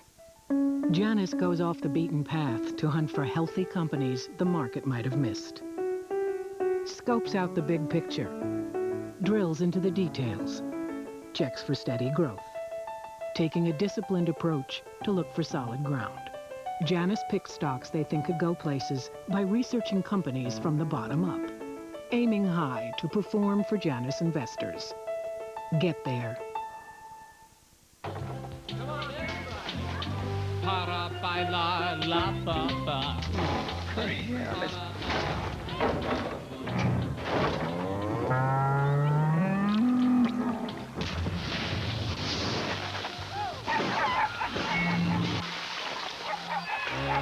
Introducing the new char-grilled chicken sandwich from Chick-fil-A. Rebuilt from the wheat bun up. Add a refreshing Dasani water, and it's this year's biggest splash. Dan Marino checks in with Peyton Manning. Plus, is the injury rate rising in the NFL? Find out on the NFL Today, Sunday on CBS.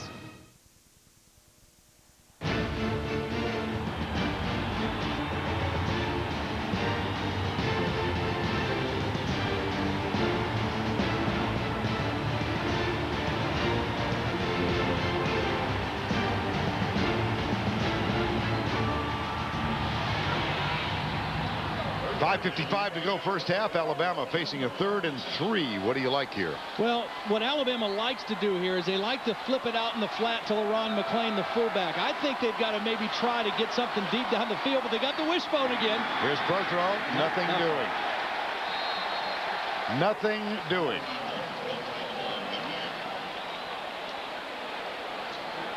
Again, they lined up in this wishbone again.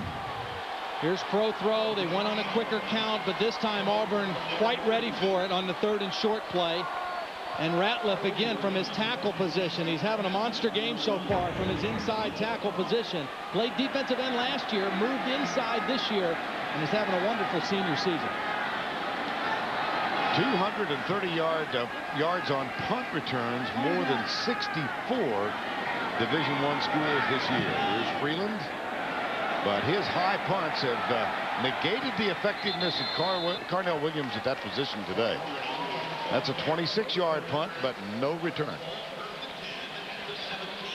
And Auburn will start inside their own 20-yard line again. The field position edge very much in Alabama's favor here in the first half. Have you ever started a car from across the road? Given your backseat passengers a tan? Or driven a 4-door like a sports car? Introducing the first ever G6 from Pontiac. New models are arriving daily, and now you can get one with a great offer like this. Be the first. See your Pontiac dealer. Hey, Jim. Hey, Ronnie.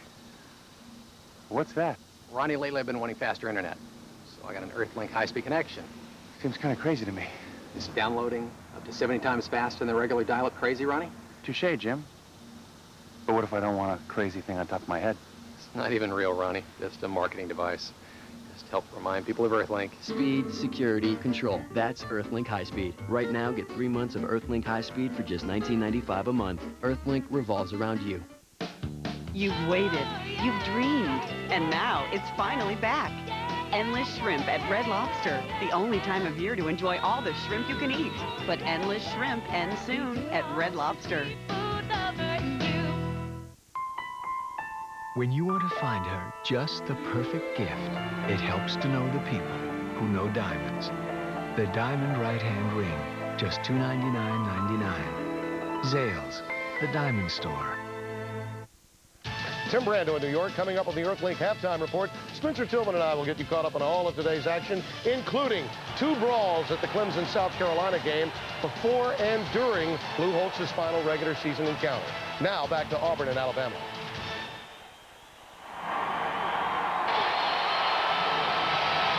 Tis true some seats are better than others, and then there's standing room only.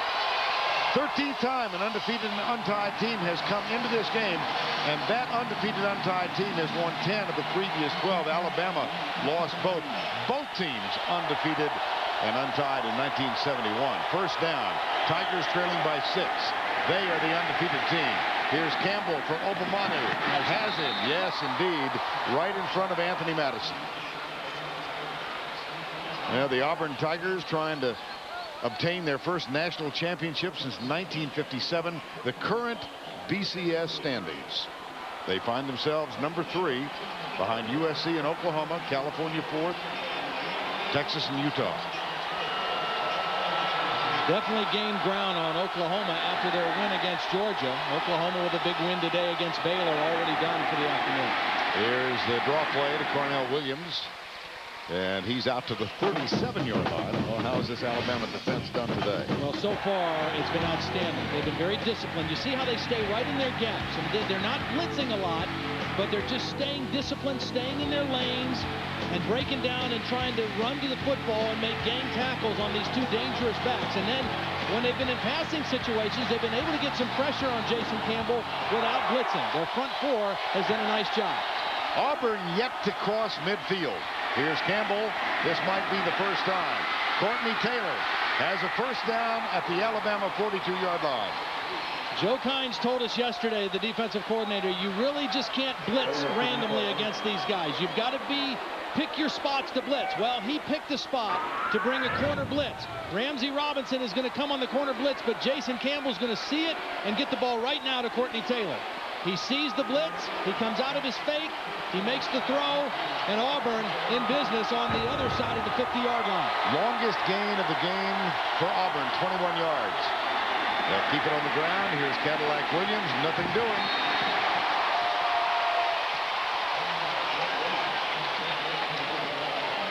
Jawan Garth with the tackle then. Now, how about Carnell Williams and Ronnie Brown? They've been held in check today. Yeah, very much so. Last week against Georgia, they combined for 366 total yards of offense, doing a little bit of everything. Alabama's defense playing very disciplined right now, but a nice drive underway with Jason Campbell right now. Second down, 11. Two tight end offense for Auburn. That balances out this Alabama defense a little bit. Williams skips through inside the 35 down near the 33-yard line. Charlie Pepper, number 26, with the tackle. Auburn, 3 punts, an interception, and a fumble. And this is the first time that they've gotten across midfield.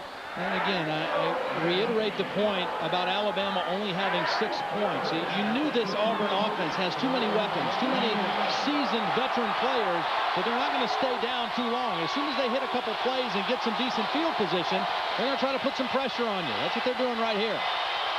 It's Jake Slaughter at fullback. Here's the change by Campbell. This could be an option again on 3rd and short. We saw it the last time. Cooper Wallace, the tight end, to the left. They give it to Williams.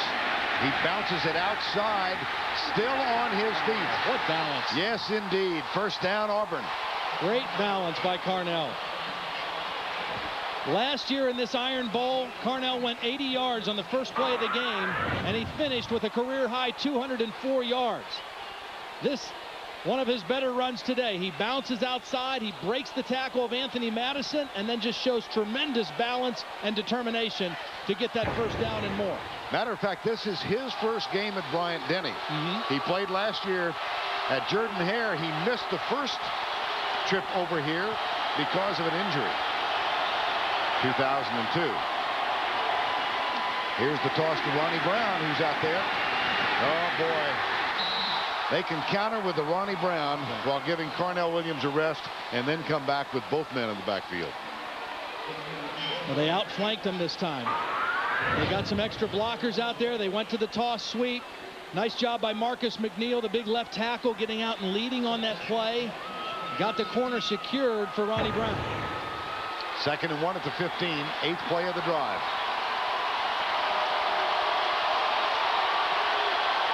Slaughter, the fullback. Draw play. Brown, 1st and goal at the 8-yard line, perhaps the 9. That's what they'll spot it. Roman Harper made the tackle. And the biggest thing that happened is Jason Campbell hit a couple pass plays early in this drive to change the field position, to get them away from their end of the field, to open up their offense a little bit, and now the running game starting to kick in for the Auburn Tigers. They have 1 timeout remaining, and we're nearing the 1-minute mark. Campbell back, being chased, goes left, incomplete for Cadillac Williams. The pursuit came from Jeremy Clark, number 99. Well, this was pretty well defended also by Alabama. They kind of guessed this. Jeremy Clark is going to get the pressure on the inside. He's going to get the pressure on Campbell. And they're going to try to run a throwback screen. And Jawan Garth, watch him, number 42, read the screen. He sees it. He's getting in position to make the play. And it was a high throw by Jason Campbell anyway. But Alabama was in pretty good position to stop that play. Second down and 9, 4 wide receivers.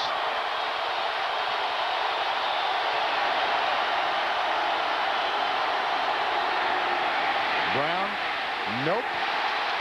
Third down.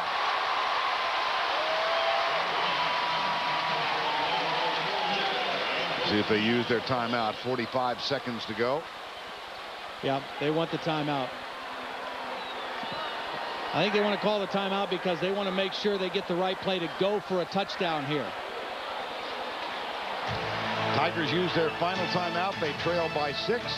They've got a 3rd and goal when we come back.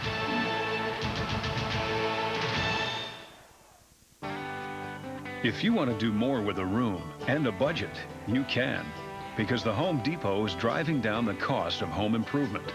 We're making more projects possible for more people. Every year, we permanently reduce the price on thousands of items, more than 5,000 this year alone. Whether it's our low price guarantee or associates with a knack for making your projects more affordable, we're helping your hard-earned dollars work even harder. The Home Depot. You can do it. We can help.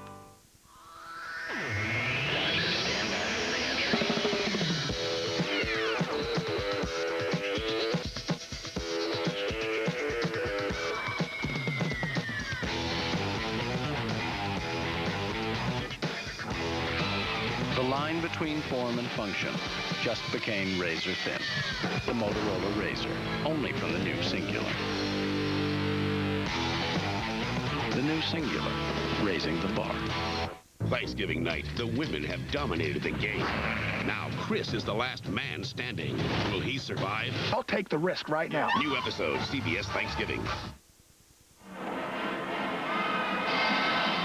Yet another sellout crowd at Bryant-Denny Stadium. Alabama, outstanding defensive effort.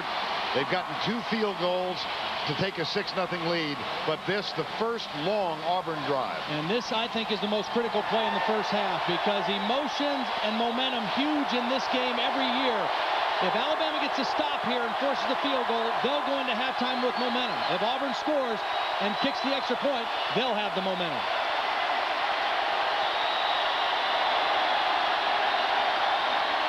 Campbell, 4-man rush by the Crimson Tide. He comes across the middle. Alabama has stopped Auburn and forced the field goal. And they can't stop the clock, so they've got to run their field goal team on and execute it. They have plenty of time to do this. Every team practices running your field goal team on, and really you need about 16 seconds, and they had over 25. So no sense of duress right now for Auburn. Chaz Crowfoot will snap it. Sam Reeves will hold it. John Vaughn will kick it. Oh, doink! Doink is right. Doink! Extra momentum for the Alabama Crimson Tide.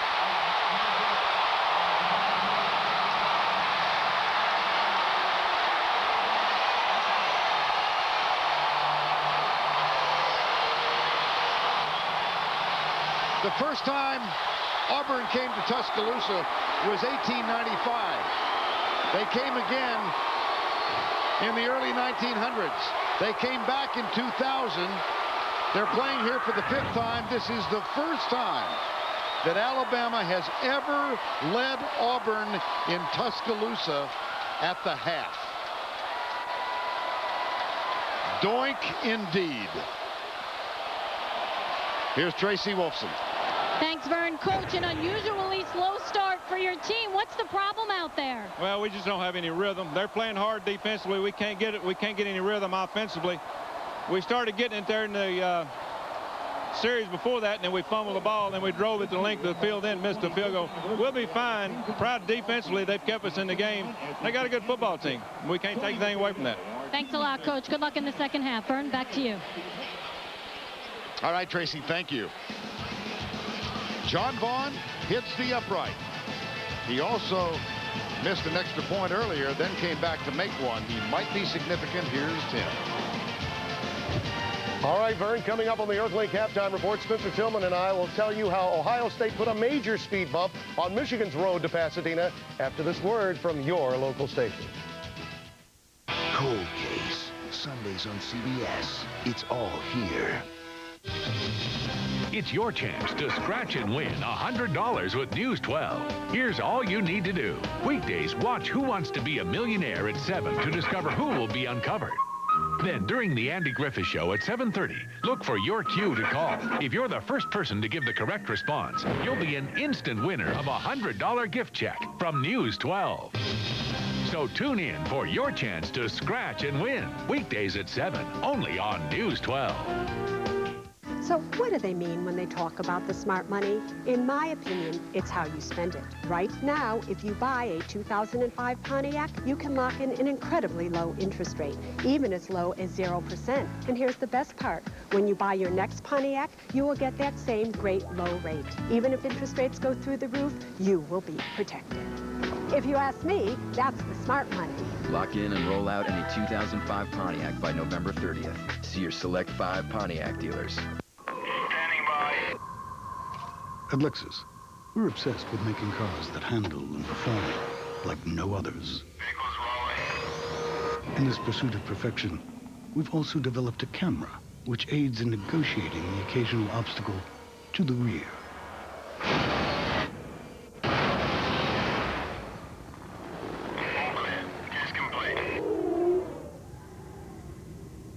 See Lexus of Chattanooga.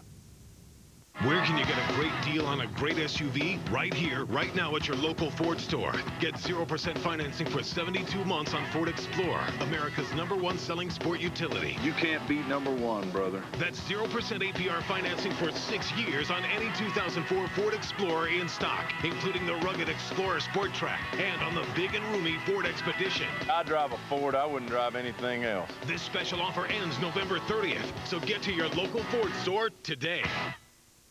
News 12 is your safe family station. The Earthlink Halftime Report is sponsored by Earthlink. Earthlink revolves around you with internet tools and services you want. Hello again, everyone, and welcome to the Earthlink Halftime Report. I'm Tim Brando with a score in Tuscaloosa, Alabama. Leading Auburn 6-0. I'm joined now by Spencer Tillman. That missed field goal was big, but the fact that Alabama's offense could not convert anymore with those turnovers is also big. Well, we answered the question whether or not this Alabama team would come out emotionally scarred. Active, Joe Kynes, the defensive coordinator for Alabama, has got that team flying around. Look at Auburn. What they haven't done this season, they are committing today. Yeah. Turnovers today, and, of course, a bad field position. They were averaging 34 points coming in today. All right, let's check the scoreboard, starting with the BCS. Number 2, Oklahoma and Baylor, and obviously a very important game here. And Adrian Peterson, give him the Heisman now. Yeah, 240 yards rushing today. Oklahoma coming in. A couple of teams today know they've got to win big to impress. That's just the nature of the BCS. Big win there today. 14-0 had them up. Golden win at 35-0. They're 14-0 all time against Baylor, and that puts them in the catbird seat, obviously putting up a big number now. In the big game, California, Aaron Rodgers finding Robert Jordan here. The Stanford matchup is so big. It's a 29-yard hookup. California with a 10-3 lead in the second. But again, remember, they are probably more propped up by their competitive loss against USC than anything else. But look at that gap. Auburn better be impressive. 3/100ths of a point separating both they and Oklahoma. Now, Michigan and Ohio State. It was all set up for the Wolverines. Why? Because Michigan State had done it for them. And how about Ted Ginn? This kid is the best special teamer in this series since Desmond Howard. I'll tell you what, if the Heisman Trophy were out there right now, this guy, if you judge it by the last 5-6 games, he certainly would be in contention. This put him up 27-14. And Troy Smith to Santonio Holmes for 12 yards. The mascot crushing the Roaches. No roses, no roses. Michigan blew this chance, man. They really did. And again, Lloyd Carr in big games, a little too conservative at times. 37-21, the Buckeyes. Now, what does this do? Opens the door for the Badgers against the Iowa Hawkeyes. But Clinton Solomon, 6-yard touchdown reception here. Drew Tate, who's really improved through the course of the year. 7-0 for Kirk Ferentz' club. You know, the BCS berth would go to Wisconsin if they win. It would go to Michigan if Iowa wins. Iowa might be the best team in the Big Ten. Yeah, I mean, they may be. You look at it. The way they closed the season, Kurt Ferentz now knows that Joe Paterno is going to stay at Penn State. More on that later. Moving on. How about Wake Forest against Miami? Miami playing big. Well, here you go. Roscoe Parrish here. 39-yard touchdown pass, give Miami the early lead in this one. But Wake rather comes back in this contest. 52-7 is your final. You look at Brock Berlin, the day he had today. 19 touchdown passes in the last 7 games. The guy's been on fire. 153 attempts without a pass.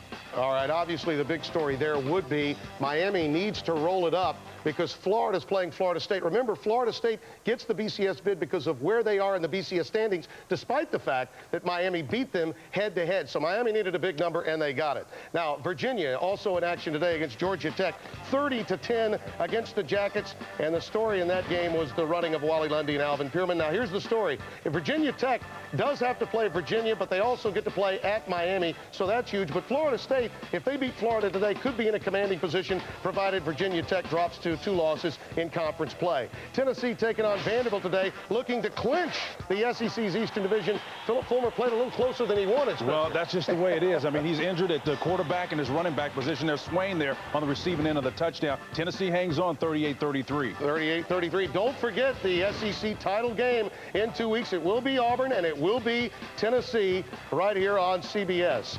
As for the fly in the ointment, you might ask, well, the net got stuck early by a Louisiana mosquito.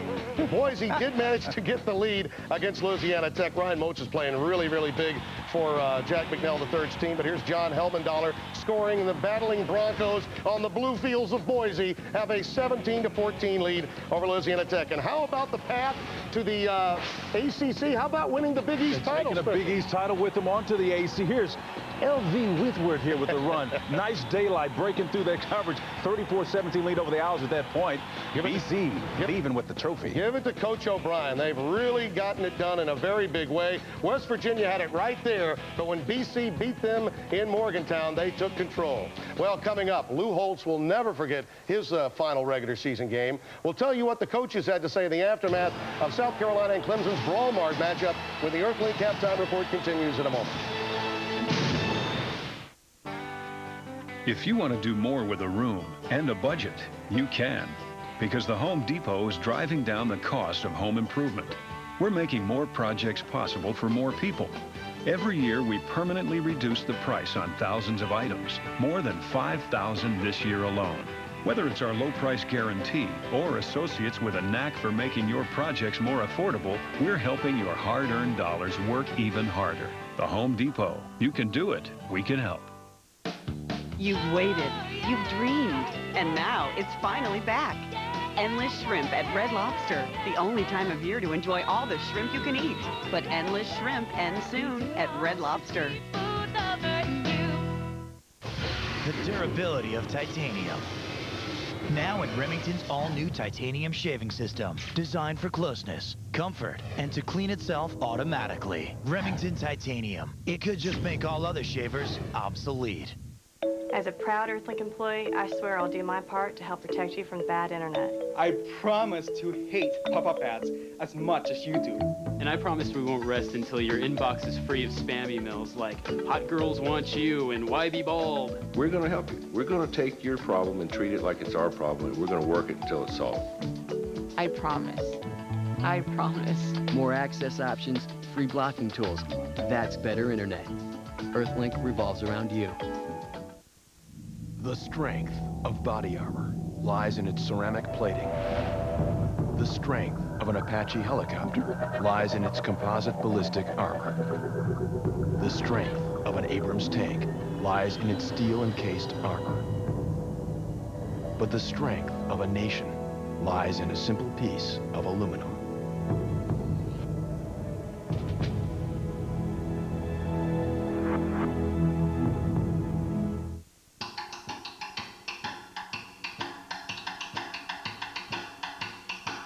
Think of the little ones. Life insurance, loans, retirement. AIG, we know money. The best thing about insuring your life is that you're actually insuring theirs. Life insurance, loans, retirement. AIG. We know money. I believe that this is a practical world and that I can count only on what I earn. Therefore, I believe in work. Hard work.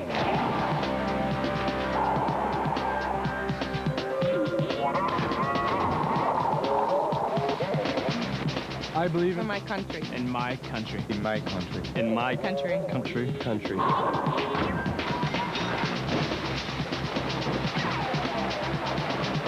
I believe in Auburn and love it.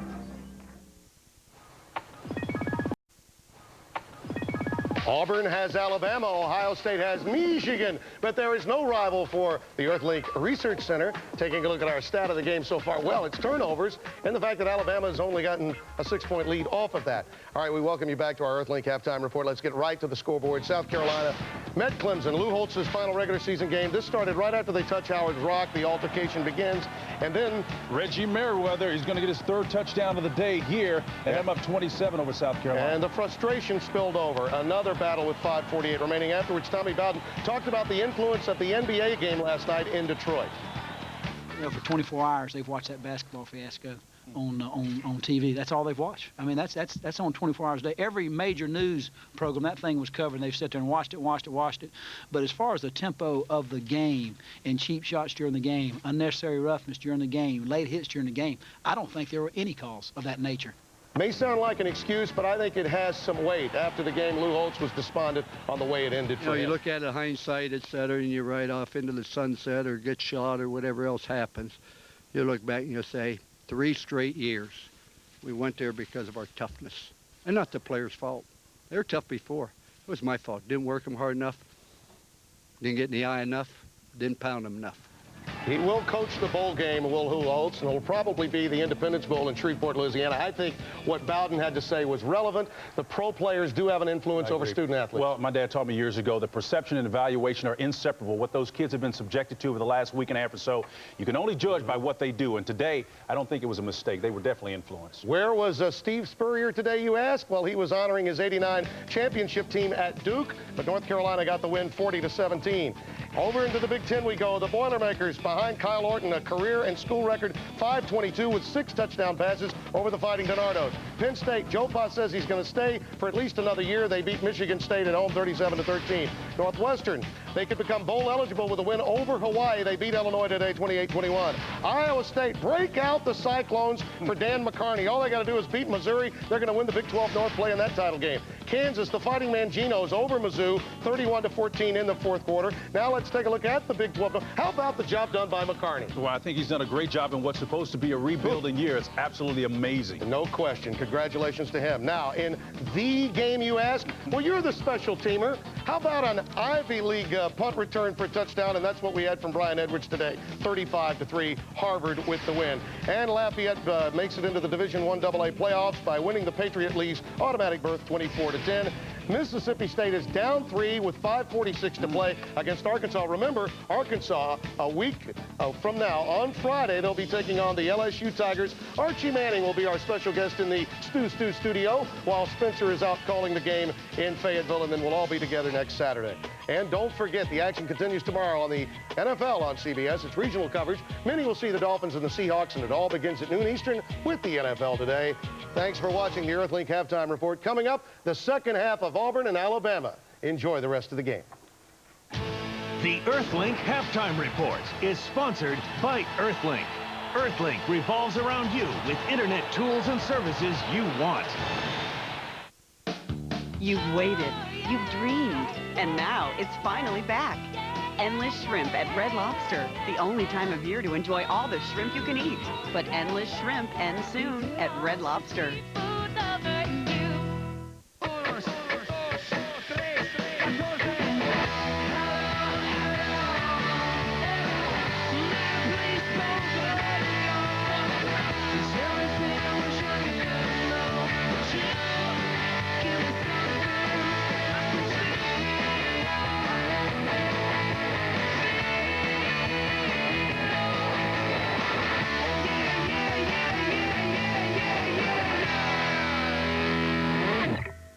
Okay, Santa, here's your coffee house. Here's your chimney. You see the problem? How can you give a coffee house for Christmas? Give the home cafe. Like a coffee house, the Home Cafe brewing system pressure brews coffee, one fresh cup at a time. And Home Cafe brews all your favorite coffees. Hazelnut cream. So you only work one night a year, huh? This year, give a little coffee house. Give the Home Cafe.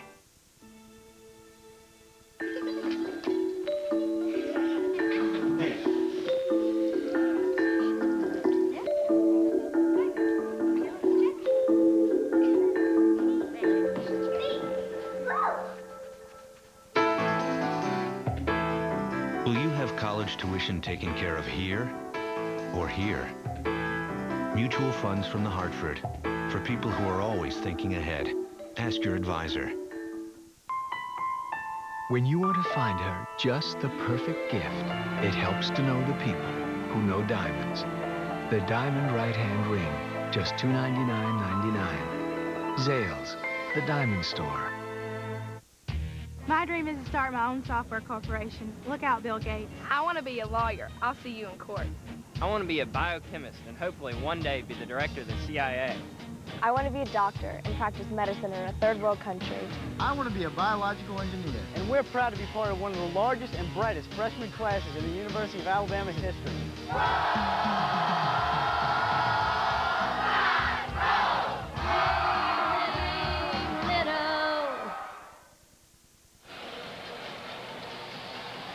Halftime in Alabama, 6-0, Crimson Tide leads the undefeated Auburn Tigers. Tuesday on CBS, the Amazing Race is off to a running start, and critics are already saying it's as thrilling as ever.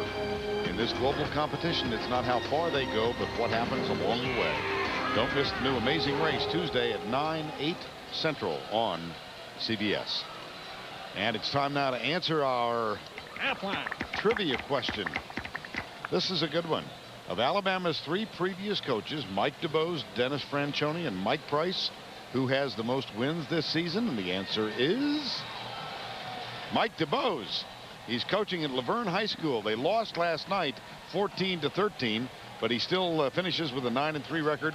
Franchione at A&M 7-3, and Mike Price, one of the great stories this fall, with 7-2 at UTEP. We are set for the start of the third quarter. Not only did he doink it on the left upright, he doinked our camera. Oh, the headaches. 6-0.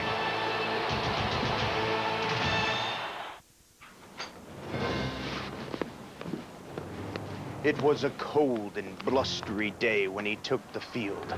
But like a true grill iron master, he knew whatever Old Man Winter threw his way, nothing, not snow, not sleet, nothing would stand between him and his big, plump ballpark Franks. Ballpark Grill Master Franks. Be big, be meaty, be frank.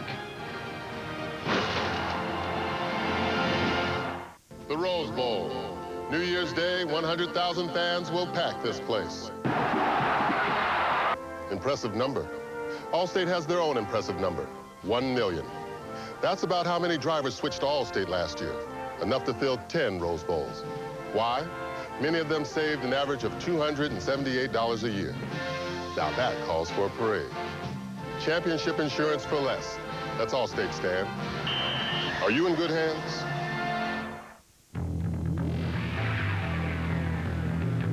Serious about dirt? So are we.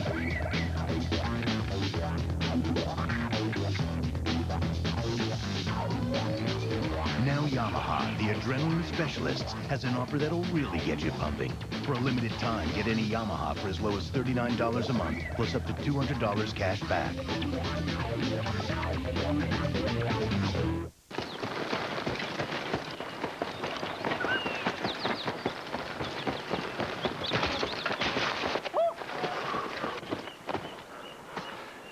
Sweet ride. Yeah. That was amazing. Let's do it.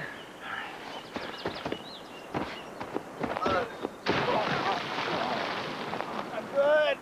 Tired of waiting for your reward? With Thank You from Citi, you get great rewards that are easy to earn, easy to redeem. That's a card you can count on. Hey, Jim. Hey, Ronnie. What's that? Ronnie, lately I've been wanting faster internet. So I got an Earthlink high-speed connection. Seems kind of crazy to me. Is downloading up to 70 times faster than the regular dial-up crazy, Ronnie? Touche, Jim. But what if I don't want a crazy thing on top of my head? It's not even real, Ronnie. Just a marketing device. Just help remind people of Earthlink. Speed, security, control. That's Earthlink High Speed. Right now, get 3 months of Earthlink High Speed for just $19.95 a month. Earthlink revolves around you.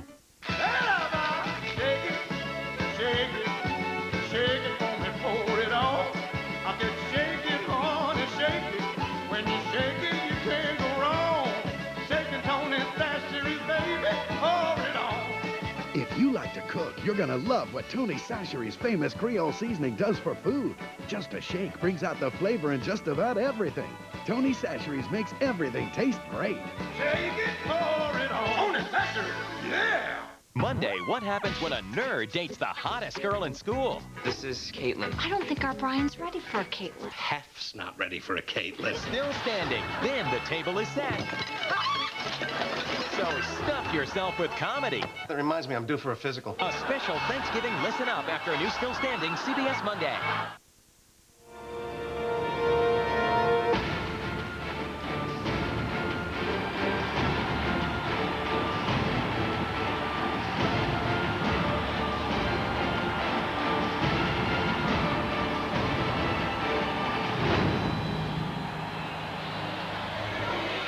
Auburn Tigers come in having won 12 in a row. They trail by 6 as we get set for the start of the third quarter. The last time Tommy Tuberville's team was held scoreless in the first half was their last loss at Georgia, November 15th, a year ago. Jamie Christensen kicks off. Carnell Williams, Devin Aromashadu are deep. This one will go through the end zone, touchback. And a moment ago, Tracy Wolfson chatted with Mike Shula. Coach, you've had good field position all game, but you've only put up 6 points. Against this Auburn team, how important is it to get into the end zone? Yeah, we got to get it in there. You know, we've let them off the hook. Our defense is playing great. You know, you got to get touchdowns. And I think the biggest thing right now is, you know, we got to play better up front in the offensive line. You know, we had the one turnover down there, but you know, we got to continue to play good defense, run the ball better than we have, and then, you know, just see what happens. Thanks a lot. Good luck. On first down, Jason Campbell will throw, and he's going to throw deep. Nope, he can't because of the downfield coverage. Campbell is sacked after a gain of 1. Well, I really think that a key for both teams in this second half is going to be to throw on early downs. They go play action, and there's just nobody open. You see all 3 receivers are covered. The backs are covered out of the backfield. Excellent disciplined defense by Alabama on the first play of the second half. Second down and 10. Campbell did regain the line of scrimmage. Looks deep again, goes right side. That one, wow, Ramsey Robinson was there, but the catch is made by Courtney Taylor. And it was a good one. I think that you like what you've seen on the first 2 plays here. Well, I think that's what both teams have to do. I mean, these 2 teams combined for 128 yards of offense in the first half. Neither team was able to run the ball successfully, despite the fact that you've got great running backs. So I think both teams in the second half have to throw the ball on early downs to set up their run. And we've seen from Auburn already, the first 2 plays, they've thrown the football. Got 11 on the last play. It's first and 10. Handoff. Carnell Williams comes left. Anthony Madison, a good job of forcing him back inside where Cornelius Wortham makes the tackle, number 16. First half statistics presented by the Hartford. And take a look at the rushing yards. Alabama 22 yards rushing, coming into the game the #1 rushing team in the conference, averaging over 200 yards a game. Auburn only 51 yards. So both teams played great run defense in that first half, and I think you have to throw to loosen the defenses up and open up some creases for the running game. Second down and 2, a gain of 8 by Williams on the last play. Jake Slaughter tries to provide the block. He does. Carnell Williams shifts to the right and moves out to the 45-yard line. Well, Auburn in the first half had to punt 3 times, then had an interception, a fumble, and a missed field goal. Yeah, but look at that. Their last 2 possessions, That's 104 yards. They only had 112 in the whole first half, so they started to get some things going their last 2 offensive possessions, and they've got the ball moving again here on their first possession of the second half. They've shoved it out 24 yards thus far. Play fake. Campbell looks deep left for Romashadu. Goes deep left for Romashadu. It's caught. He's got a first down at the 5-yard line. 50 yards. He outfought Anthony Madison. And another first down throw. Again, Al Borges. I think we're seeing the same thing that I was seeing. This Alabama defense difficult to run on. We've got to try to loosen them up. We've got to throw the football on early downs. They're on third down defense. Let's throw on first. Big receiver against a smaller defensive back. He went up and fought for the football. And Auburn down deep in Alabama territory. Backs in the eye. Cadillac Williams behind Jake Slaughter. They give it to Cadillac. He comes left. He'll walk in. Touchdown.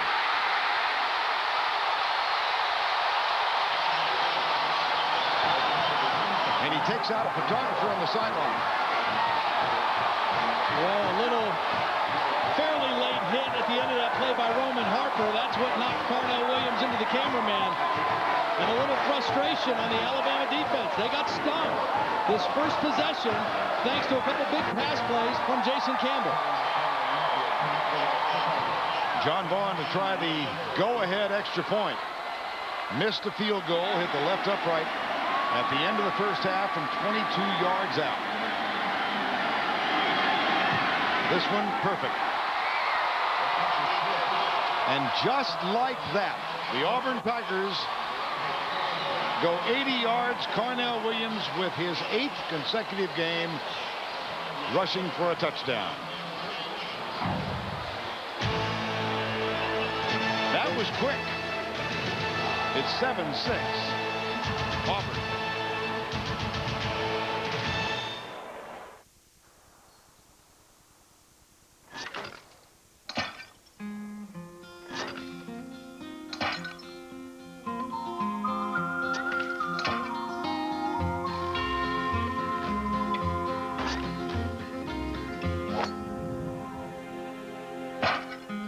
We know success comes from flawless performance at every opportunity. Ask your mortgage broker about an Argent loan. One of the things I really appreciate about coming to Sonic is that if I want to get my supersonic cheeseburger how I want it, then that's how they'll make it. Yeah, absolutely. I want no mustard, I want extra ketchup. They'll do that for me. I do think, though, that power is making you a little bossy. Wow. I have no idea. Yeah. No idea what you're talking about. Okay. Why don't you order me a sundae, though, huh? Better burgers. Sonic's got them, others don't. Our burgers are better because we make them after you order them, the way you like them, with the freshest ingredients. It's not just good, it's Sonic good.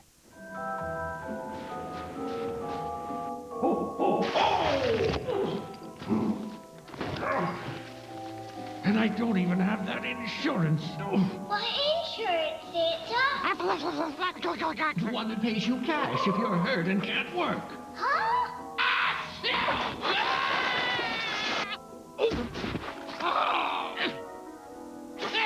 Aflac. Ask about it at work. Can you just send out the coin? A night of sex and excess.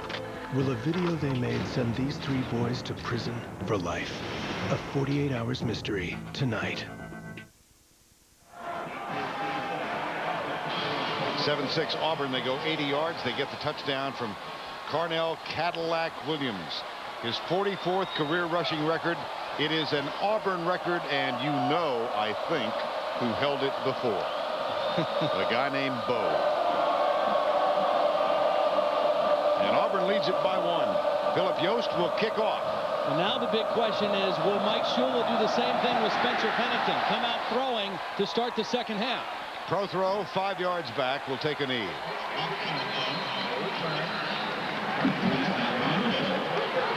Let's go back and take a look at Jason Campbell. And he's a senior. He's playing his best football in his career. And they came out to start this second half and said, hey, 17, make some plays. Second down play, a beautiful throw on the sideline to Courtney Taylor.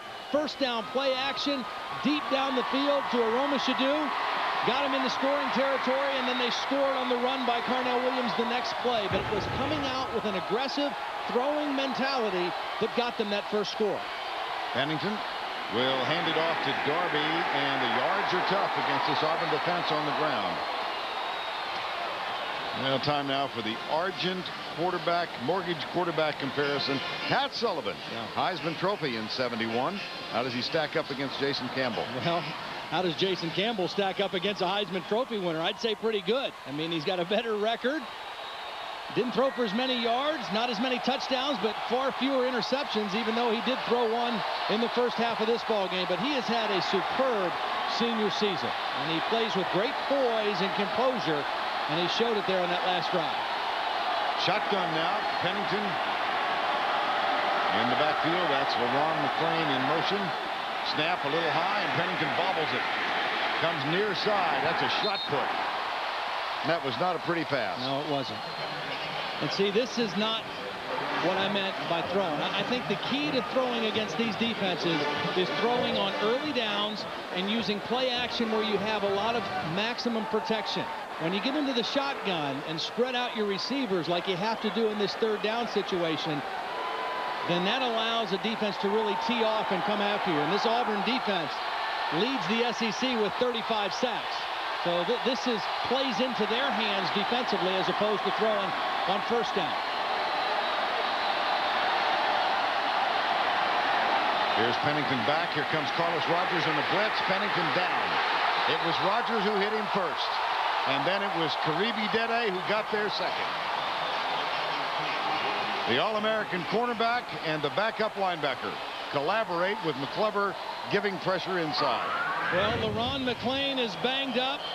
Josh Smith is the backup fullback. He's in there trying to protect. He got spun around. Carlos Rogers came free. And Spencer Pennington nowhere to go on third down. That brings on Bo Freeland to punt, and Carnell Williams waiting at the 38-yard line. Look how they double the outside guys. They really try to free up Carnell Williams on the punt returns. They try to give him as much space as possible. He'll have a chance to return this one, but not very far.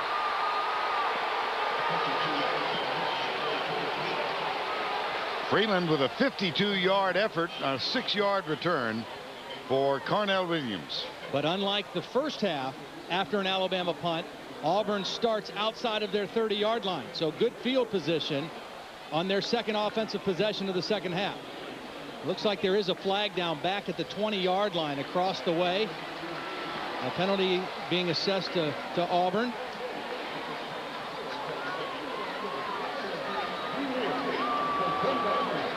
Now Steve Landis all the way back at the 20-yard line. And here it is. During the kick, holding by number 9 of the receiving team.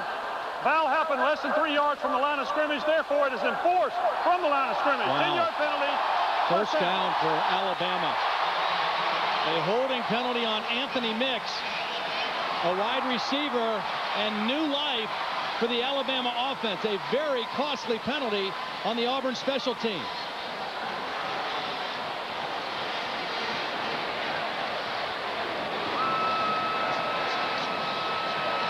Take a look at the right side and see if we can spot it.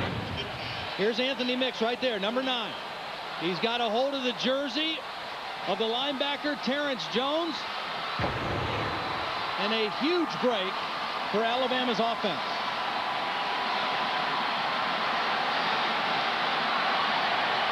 A flag is down, thrown by Steve Landis before the snap. This would appear to be a substitution penalty on Alabama. Illegal substitution on the offense. They came on the field with 12 men and one ran off. 5-yard penalty, still first down. And you just can't have that. Again, the margin of error for Alabama offensively is so very small. They cannot afford to lose opportunities. You get the big break on the penalty, and now you start 1st and 15 against this aggressive Tiger defense. One running back. There's motion again on Alabama. And this one might be declined unless it was a dead ball foul. Let's see if the motion came before the snap.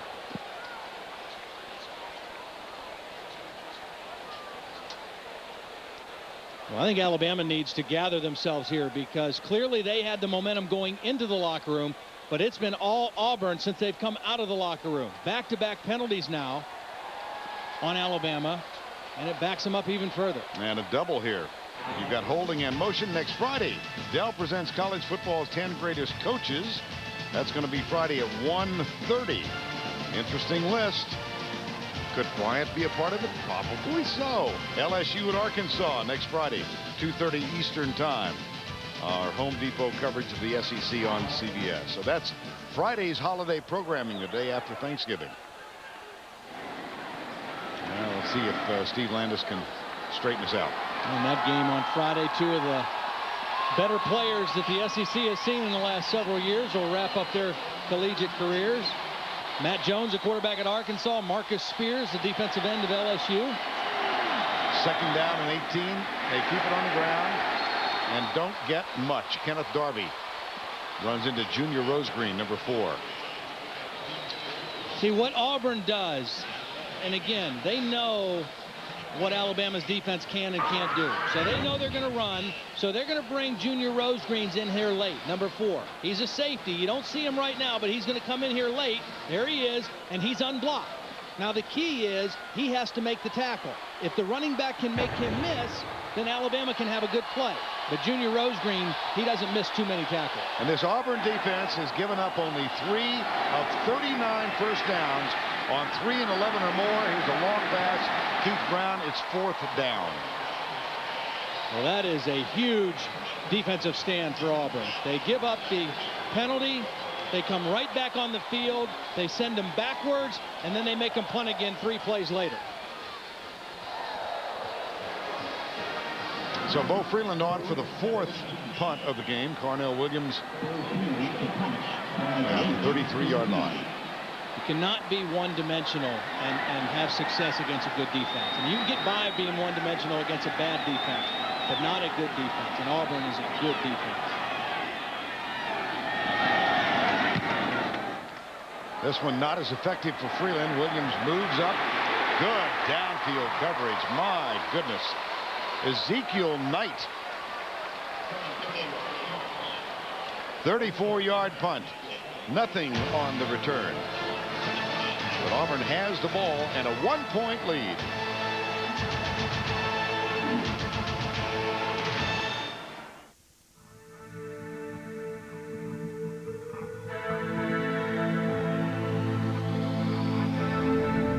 The off-road legend continues on road. Why can't everything be as simple as a hot dog? I mean, take coffee. Used to be simple, but it ain't simple anymore. Cappuccinos, mochachinos, half-calf decafs with a splash of vanilla. Hey, I got an idea for coffee. How about black? And if I feel like getting crazy, I'll add cream. Nope, I like things simple, like a big, plump ballpark Frank. Oh, and if I want to mix things up, I'll toast the bun, thank you very much. Ballpark Grill Master Franks. Be big, be meaty, be frank. Hey, Herman. What's that? It's a server. A server? An on-demand IBM e-server. Can monitor itself, manage itself, optimize itself, protect itself, practically heal itself. How'd it get here? Maybe it ordered itself. Self-optimizing IBM eServer X series with Intel Xeon processors.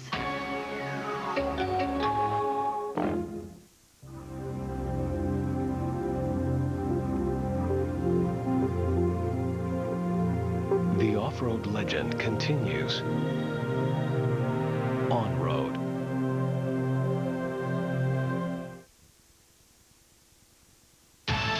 The Home Depot SEC on CBS is sponsored by the Home Depot, Earthlink, Remington Titanium Shavers, and by Sonic. 9:22 to go, third quarter. Auburn leads it 7-6. Sunday, what do you get when Jim Carrey goes on 60 Minutes? A side of him that's rarely on display. That's Sunday on 60 Minutes. And one of the few times here in the second half, they've got Brown and Williams in the backfield. And they got their best starting field position of the game on the 42-yard line. They actually gained 9 yards after that penalty on Anthony Mix. And it's a play fake. Campbell wants to go deep. Can't. Good coverage. Settles for the short man, Silas Daniels. And Daniels is out of bounds at the 49-yard line. Now, this week's Scholar Athlete presented by Red Lobster. D'Amico Ryans, a junior for the Crimson Tide with a 3.5 grade point average in management. He took 44 hours over 2 semesters and 2 summers. Is that? Yes, that's right. And is on course to graduate next August.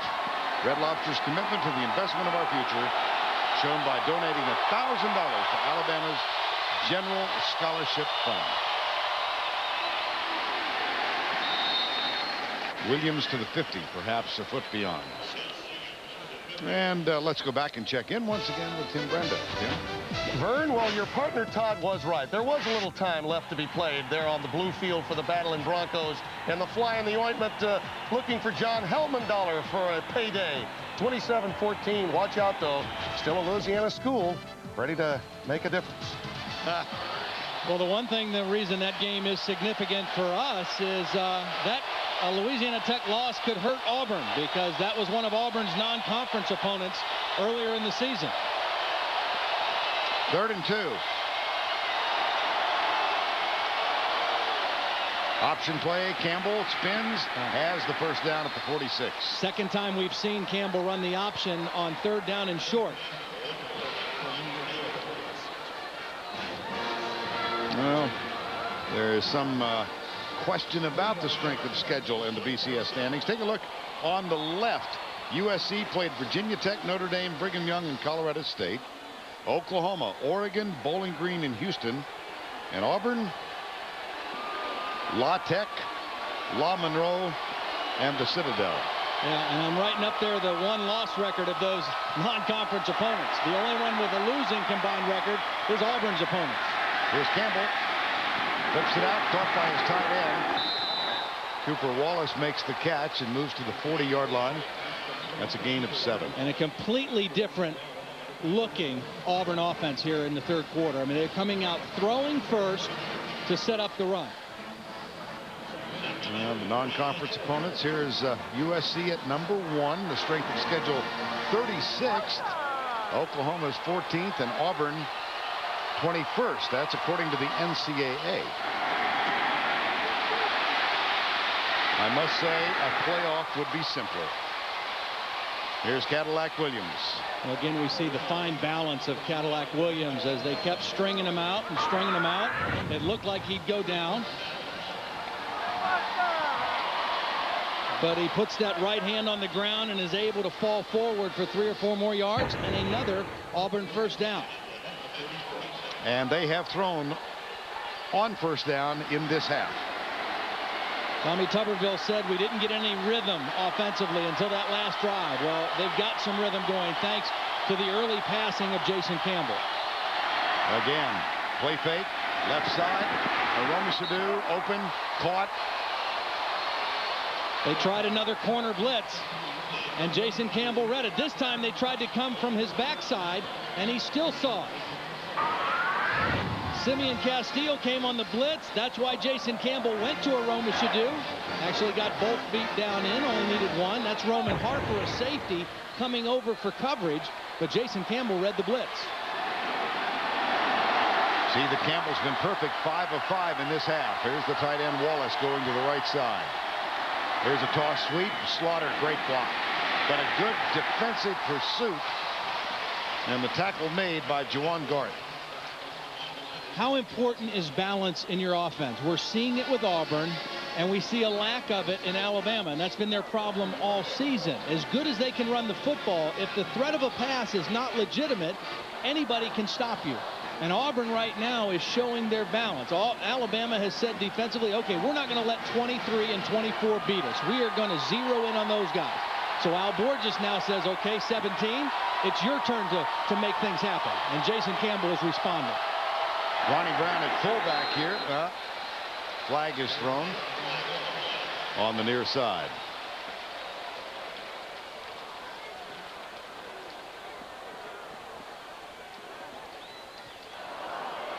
For the snap, false start number 8 on the offense. 5-yard penalty, still second down. And Cooper Wallace with the movement. That'll make it second down and 17.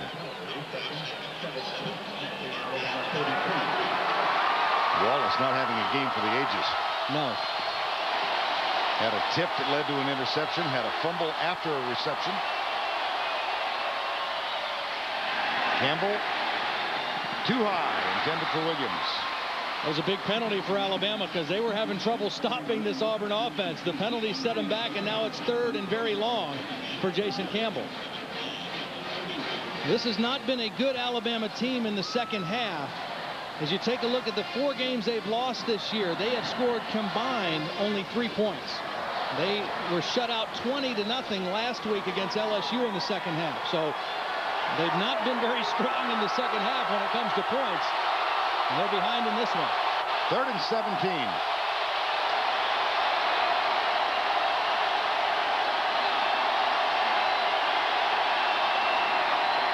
Little half roll. Campbell sets up, has plenty of time.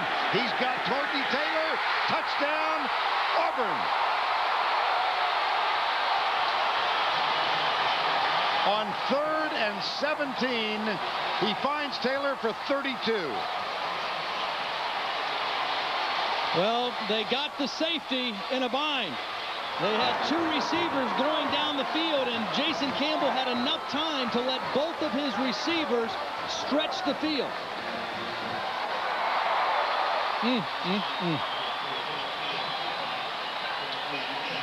John Vaughn for the extra point. Got it.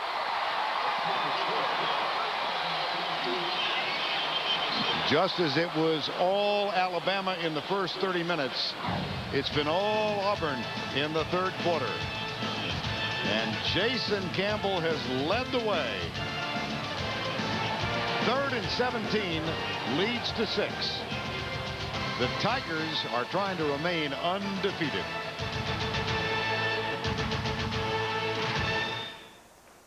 Fresh, made to order. Sonic's got it, others don't. At Sonic, you won't find any microwaves around here, but you will find delicious all-beef burgers served with the freshest ingredients around and made after you order them, the way you like them. It's not just good, it's Sonic good.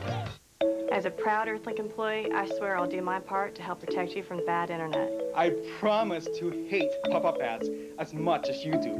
And I promise we won't rest until your inbox is free of spam emails like Hot Girls Want You and Why Be Bald. We're going to help you. We're going to take your problem and treat it like it's our problem, and we're going to work it until it's solved. I promise. I promise. More access options, free blocking tools. That's better internet. Earthlink revolves around you.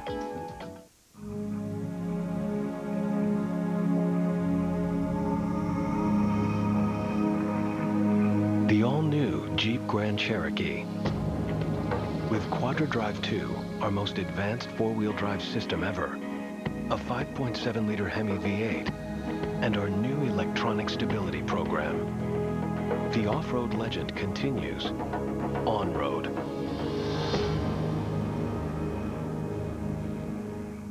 Fresh, made to order. Sonic's got it, others don't. At Sonic, you won't find any microwaves around here, but you will find delicious all-beef burgers served with the freshest ingredients around and made after you order them, the way you like them. It's not just good, it's Sonic good.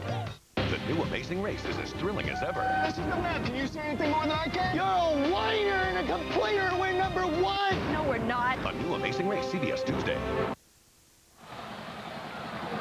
14-6 Auburn. 5:50 to go, 3rd quarter. As this predominantly Alabama crowd has become quite quiet. Jason Campbell on 3rd and 17 finds Courtney Taylor. And Mike Shula is trying to find an offensive answer. Yost, Philip Yost. Pro throw at the 2. He darts to his left. Tries to spin out of a tackle. There's a flag that's thrown from 15 yards away.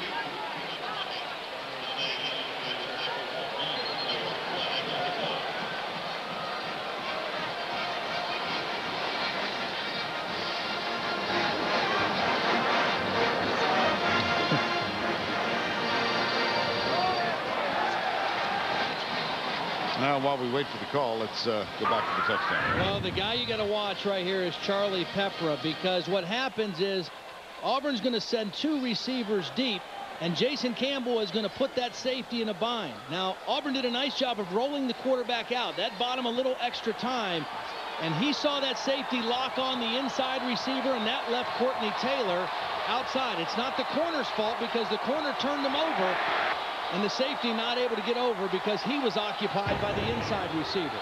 Here's an interesting little nugget about Auburn. 3rd down and 11+. Their offense has converted 42% coming into the day. That's an unusually high number on 3rd and long yardage. There was a holding call on the kickoff return. Here's Pennington drilling it out to the left side. Catch is made by Keith Brown on 1st down and 10. Now let's take a look now at the Home Depot coach's decision.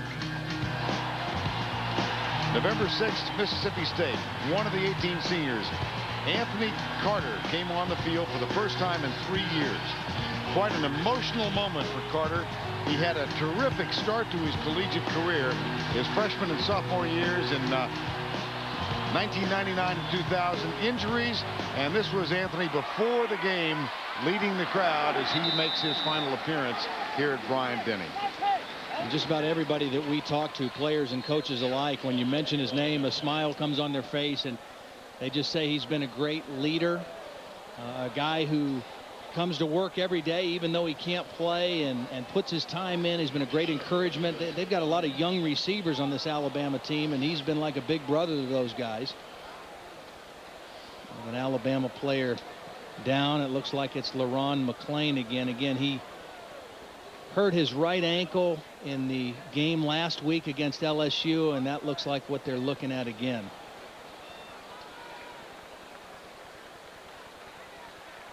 And the Auburn team, as they did a week ago when Reggie Brown of Georgia went down, comes out and kneels in a silent prayer. There's McClain blocking on Derek Graves, and Aaron Johns coming. Travis Williams is going to fall on the back of his leg right there. McClain to his feet will be assisted from the field. And time has been called. It's 14-6 Auburn.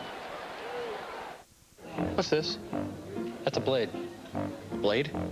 What's a blade? Blade's a server. This is a server? That's a server. Where's all the stuff? Stuff? What stuff? The plugs, the cables, you know. In the Blade Center? Blade Center? Where you put the blades. What's a blade? You're messing with me, right? Highly simplified, affordable IBM eServer Blade Center with Intel Xeon processors.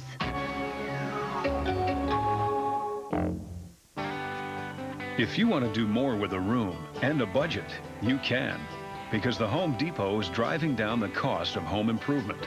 We're making more projects possible for more people. Every year, we permanently reduce the price on thousands of items, more than 5,000 this year alone.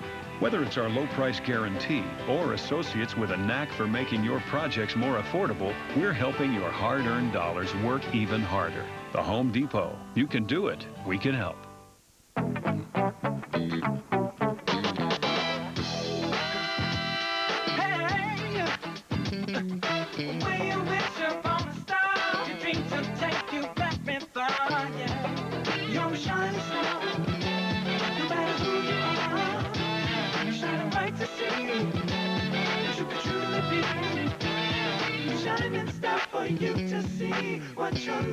How do you share it? Shining stuff for you to see. Dan Marino checks in with Peyton Manning. Plus, is the injury rate rising in the NFL? Find out on the NFL Today, Sunday on CBS. Fullback LeRon McClain assisted to the Crimson Tide bench, getting some medical attention now. Kenneth Darby has rejoined the huddle, and he is in the backfield. And you got to believe he's going to get the ball in this 3rd down and 1. The only problem, he doesn't have his normal fullback in there to lead block for him. It's Josh Smith, a senior who has been primarily a special teams player until today. Handoff goes to Darby. He squirted in there and got it. I think he did, yes. He has a real knack for just falling forward and gaining positive yards. Now, last week against LSU, this guy took a beating. He carried it 35 times for 109 very tough yards. I mean, he earned every one of those yards last week. And you can see he's not 100%. He does not feel very good for whatever. I mean, he's got a couple different things, I think, going on with him today. Aaron John's back in the game. He got that tough yard on 3rd down, and now John's back in. Alabama trailing by 8, 14-6. Here's Pennington on 1st down. Goes deep left side. Keith Brown, he's there, just missed him by a yard. He was open. They went after Montavis Pitts, and Keith Brown had him by a couple steps. And this is a pretty good throw by Pennington. I mean, over the outside shoulder. And when you're struggling offensively, I mean, that's one that you've got to make that play. I mean, Keith Brown is a talented youngster, a freshman out of Gulfport, Mississippi, great speed. But you gotta make a little better effort to make that play there, because your team needs something good to happen. See what's happened offensively to Alabama in the 2nd and 3rd quarters. It's 2nd and 10 here. Davidson, the tight end, goes in motion. Here's Pennington with a play fake from behind. Throws it over the middle. It's caught by Johns. He slips a tackle, and he's got a 1st down after being forced out of bounds in the Auburn bench area. And really a nice job by Spencer Pennington eluding the sack of Stanley McGlover, because McGlover was bearing down on him from the backside, and Pennington felt it and stepped up into the pocket and dumped it off to Johns.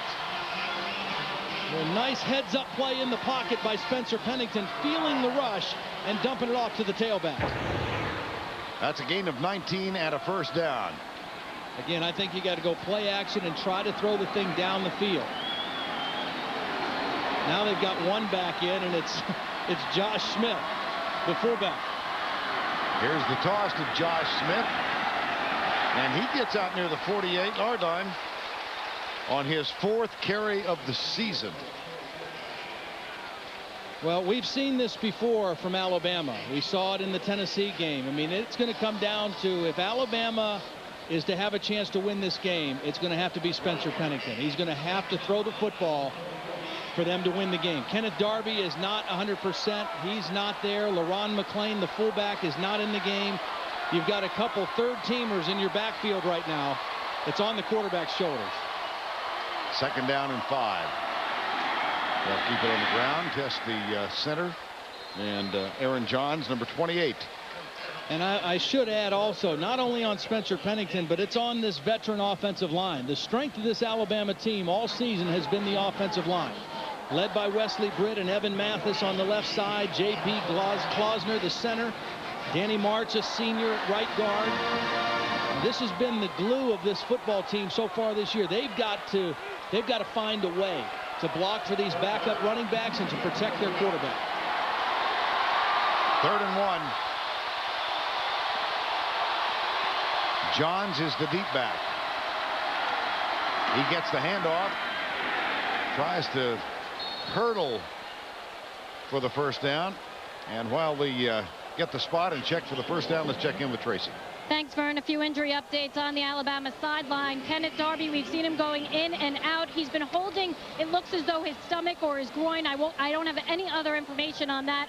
I will bring it to you if I get it. As far as fullback LeRon McClain goes, he has re-injured that right ankle. They have taped him heavily. They say he will go back in. And Kenneth Darby is back on the field on 4th and 1. They asked LeRon McClain, is there any way you won't play in this game? He said, only if I injure my other ankle. So I guess the fact that he re-injured the same one, that's why he's going to try to go. Iron Bowl, Auburn undefeated, leading by 8, 4th and 1. 2 minutes to go, 3rd quarter. Darby darts right. Close, I don't know. Very close. Very, very close. He didn't need much, but he sure didn't get much.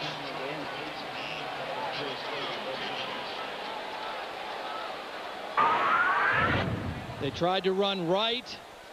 A nice run blitz by Derek Graves, number 19, and Junior Rosegreen and Travis Williams there to stop him. Wow, what a stop. They don't bring the chain out. Eyeball it. The key was to get some push inside. They collapsed inside, and Darby had to bounce it out. That play wasn't designed to bounce outside the tackle.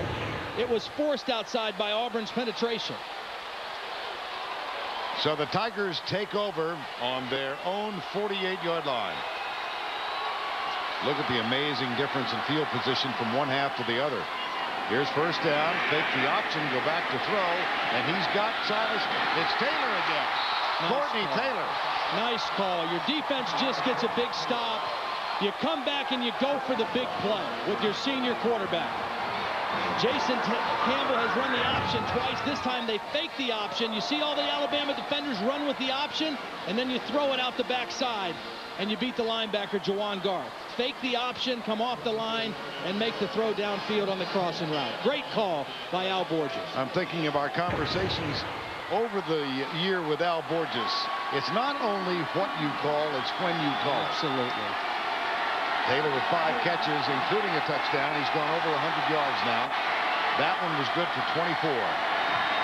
Ronnie Brown, right side. Mark Anderson, a good job up on top.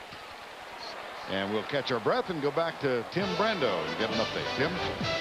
Vernon, Todd, I may have some good news for Michigan as they hope to back into Pasadena. Iowa, this is Drew Tate again to Clinton Solomon for 51 yards. Second time those two have hooked up. And the Hawkeyes have the touchdown lead as they go to the break.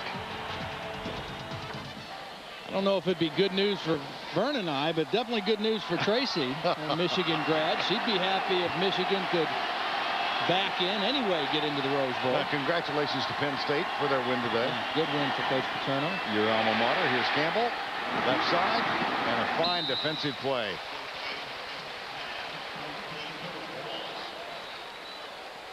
Now, we talked about these running backs. They all have been more or less held in check. Yeah, they have. I mean, obviously coming in, they were the focus of their respective offenses. And the defenses have really zeroed in on them and said, if someone's going to beat us, it's not going to be these 3 guys. So that means Jason Campbell and Courtney Taylor and Spencer Pennington. And so far, in the third quarter anyway, Auburn has certainly had the best of it. Now they came out of the halftime break and they went 80 yards. The big play was a 50-yard pass to Aroma Shadu. The extra point gave them a 7-6 lead. They tacked another one on, and that is the end of 3 with Auburn leading 14-6. We'll return to Bryant-Denny Stadium right after these messages and this word from your local station.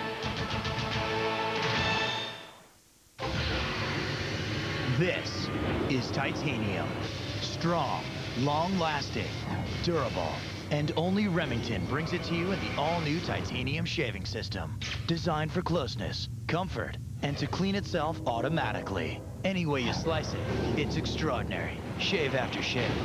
Remington Titanium. It could just make all other shavers obsolete. And for her, the Remington Smooth and Silky, America's #1 women's brand. Ooh, look. Dear Prilosec OTC guys, 1 pill a day, 24 hours, 0 heartburn? How's that work? Signed, the frequent heartburn guy next to you. Whoa. Here's how. It's the only OTC that directly shuts down lots of those acid-producing pumps in your stomach. That's why it's the only OTC that can work for 24 hours with 1 pill a day. Awesome.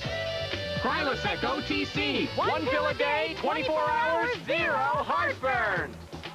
A ship is captured. Its crew tossed to the sharks. It's been 10 years since the Florida ship got pirated. Until now. And we just got a lot more dangerous. A new CSI Miami Monday.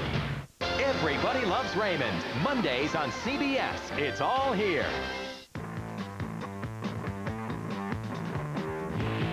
America's hottest products are here. And just when you've seen one, there comes another.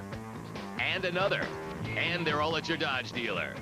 Now through November 30th, make no monthly payments until April on a special edition Ram 1500 quad cab with leather trim, a sunroof, and 20-inch wheels. A package discount of up to $2,000. Plus, get bonus cash for a total savings of up to $6,600, plus no payments until April. Offer ends November 30th.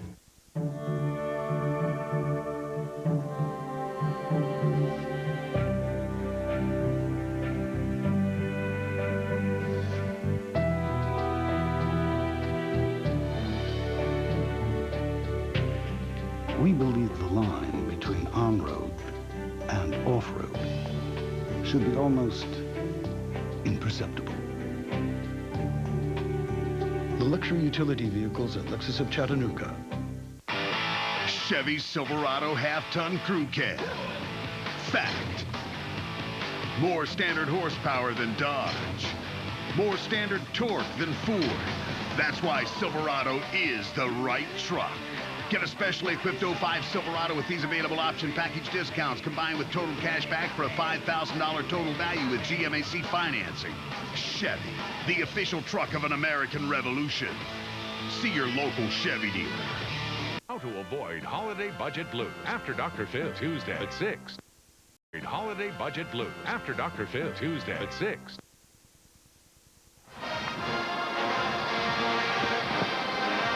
We welcome you back to Bryant-Denny Stadium on the campus of the University of Alabama in Tuscaloosa, the Iron Bowl for the 69th time. Auburn undefeated, leading by 8. They're looking at a 3rd and 8. And a huge play right here, because you got to remember, a stop here, no gimme field goal. It's still a one-score game right here. Auburn dominated the 3rd quarter, but Alabama can stop the bleeding right here with a big stop. They stack the receivers to the left side. 3 in a row. Here comes the blitz from the corner, Madison. Campbell caught. Obamanu at the 15-yard line. That is a first down. How about Jason Campbell? 9 of 10 now in the second half, and he has put this team on his shoulders. Alabama's going to come with pressure, and Taylor's going to slip out to the corner here. They're going to use that little stack formation to run the crossing routes. Taylor comes out of there, and Campbell hits him under duress for a huge 3rd down conversion. Or Obamanu, excuse me. First down. Here's Ronnie Brown going left, spilled after a gain of 2. Well, I'm thinking about Jason Campbell and the emergence of him as a 5th-year senior. They've had the 2 running backs, but he really, truly has taken this team on his shoulders. He really has. This second half, he's been marvelous. I mean, they came out and they said, look, we can't run. Eventually, if we get some plays, we'll be able to go back to Ronnie and Carnell, but you've got to get it done, Jason, and he's done it. 9 of 10 in the second half, and that last one, a huge 3rd down conversion in the Alabama red zone. Call this one 2nd and 8, just inside the 15. Jake Slaughter back in at fullback. 2 wideouts and a tight end. 4-man rush. Keep it on the ground. Give it off to Ronnie Brown, number 23, and look at him fight. You know, every quarterback, I think, has a defining game or a defining moment. And for Jason Campbell this year, it was back in September against LSU. 4th down and 12. Team trailing 9-3. He hits Courtney Taylor for 14 yards. And then 3 plays later, he throws this touchdown pass to the same guy, Courtney Taylor. They get the extra point and beat LSU 10-9. At that time, LSU, the defending national champions. And that really turned the corner for Jason Campbell this season. 3rd down and 1. Ronnie Brown again looks as if he has the first down. The spot will be just at the 6-yard line. This might call for a measurement. And for the first time tonight, it appears that the Alabama defense is showing some signs of fatigue. Again, now both of these teams had big games last week, but Auburn had a much easier time of it in their game against Georgia at home. Alabama was on the road. They played at night in Baton Rouge. Then they had to travel back to Tuscaloosa, and it was a very physical game. Got some more guys banged up, and right now, this is the first time that the Alabama defense has looked a little bit worn out to me. 4th down. Alabama, of course. Let's see now what Tommy Tuberville decides to do. Well, I think Tommy feels like he's got this team on the ropes right now. And he knows that his defense is the nation's stingiest defense. They've only given up a small number of points, 9.3 points per game. And he just doesn't think this Alabama offense can close the gap. If he can get another score in here and go up by 2 touchdowns, I think he's thinking it's lights out.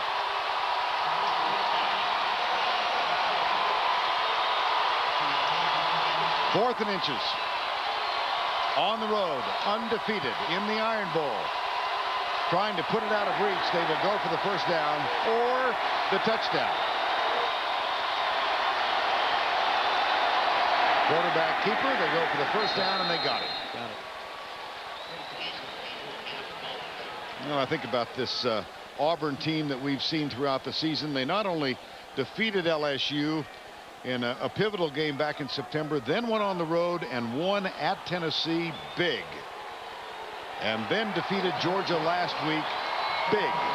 So while the strength of their non-conference opponents has been not that strong, right, not that formidable, these wins against the SEC teams, all of whom were ranked at the top 10 at the time of the victory, is impressive. Well, and we showed you that LSU game. They won 10-9, and ever since then, they've won 7 consecutive games by 18 points or more. So they have just dominated their opponents since that LSU game. Here's the change by Campbell at the line on 1st and goal from the 5. Ronnie Brown goes left, down at the 1.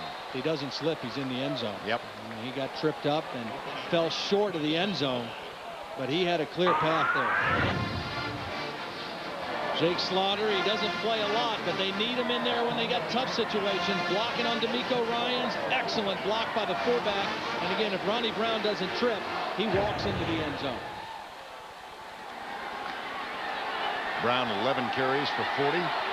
Carnell Williams for 44. They are undefeated when both rush in excess of 50. On 2nd down, they'll keep it to Brown. Touchdown, Auburn.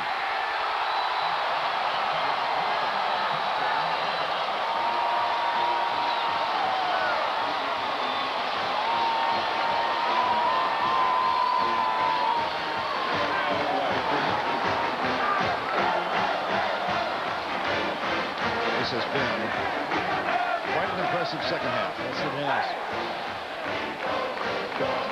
Last week, I thought the Auburn offensive line dominated Georgia's defense from start to finish. They didn't dominate in the first half, but they are dominating now in the second half. John Vaughn for the extra point.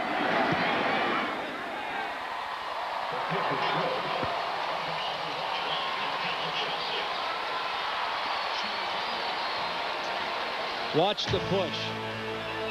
Ronnie Brown could have got into play before. This time he leaves no doubt. And Auburn is up 21-6. Now it's time for the block of the day, presented by Earthlink. For today's block of the day, let's go back to the 1972 Iron Bowl, the game simply known as Punt Bama Punt.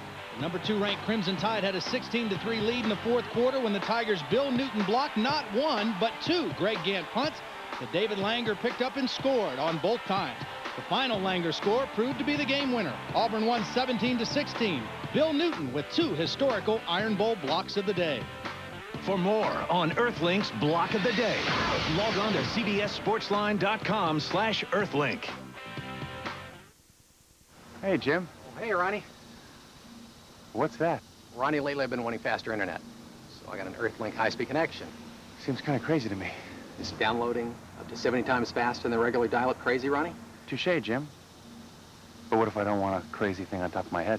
It's not even real, Ronnie. Just a marketing device. Just help remind people of Earthlink. Speed, security, control. That's Earthlink High Speed. Right now, get 3 months of Earthlink High Speed for just $19.95 a month. Earthlink revolves around you. With faster acceleration than a BMW 325xi and an Audi TT, the all-new Hemi-powered Jeep Grand Cherokee conquers the road like a sports car. And with our exclusive QuadraDrive 2 4-wheel drive system, it conquers everything else like a trail-rated Jeep 4x4.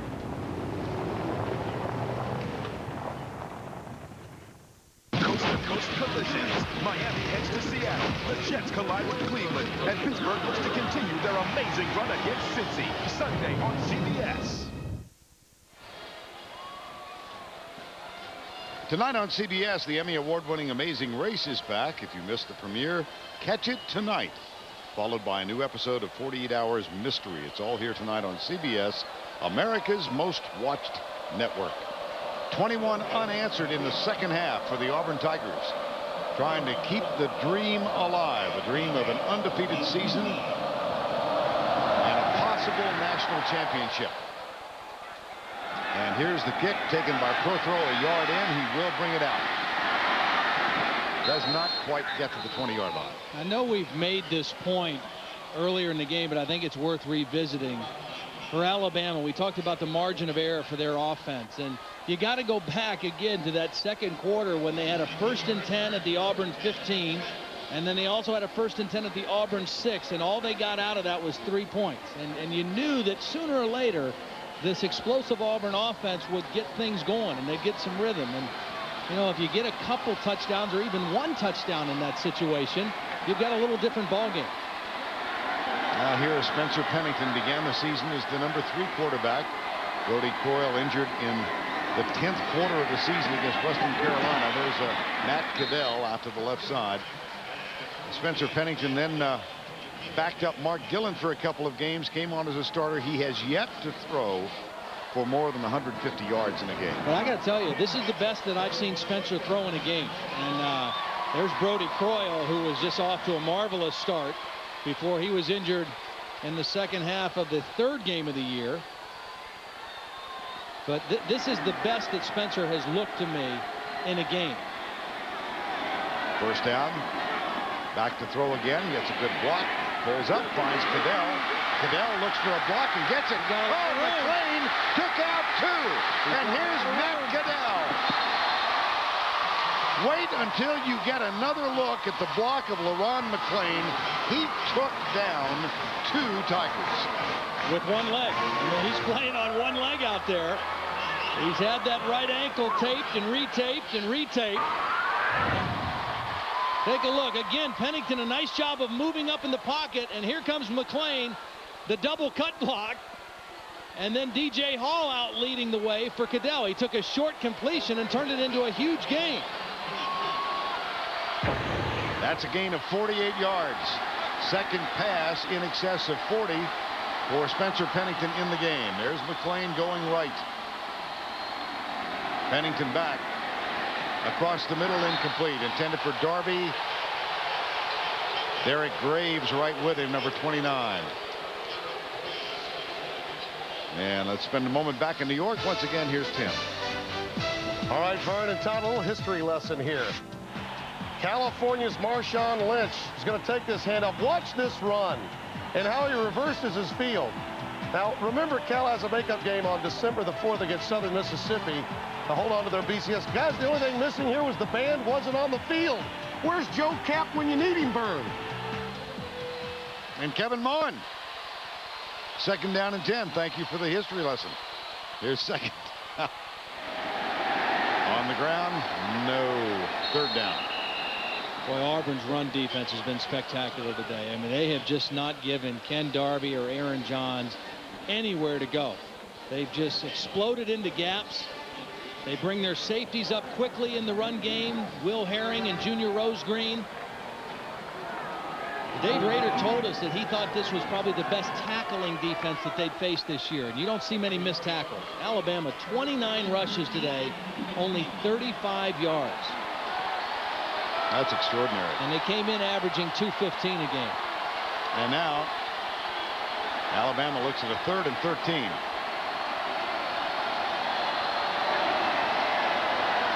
Blitz coming. Pennington goes right to Caddell. Caddell at the 17-yard line. It'll be 4th down.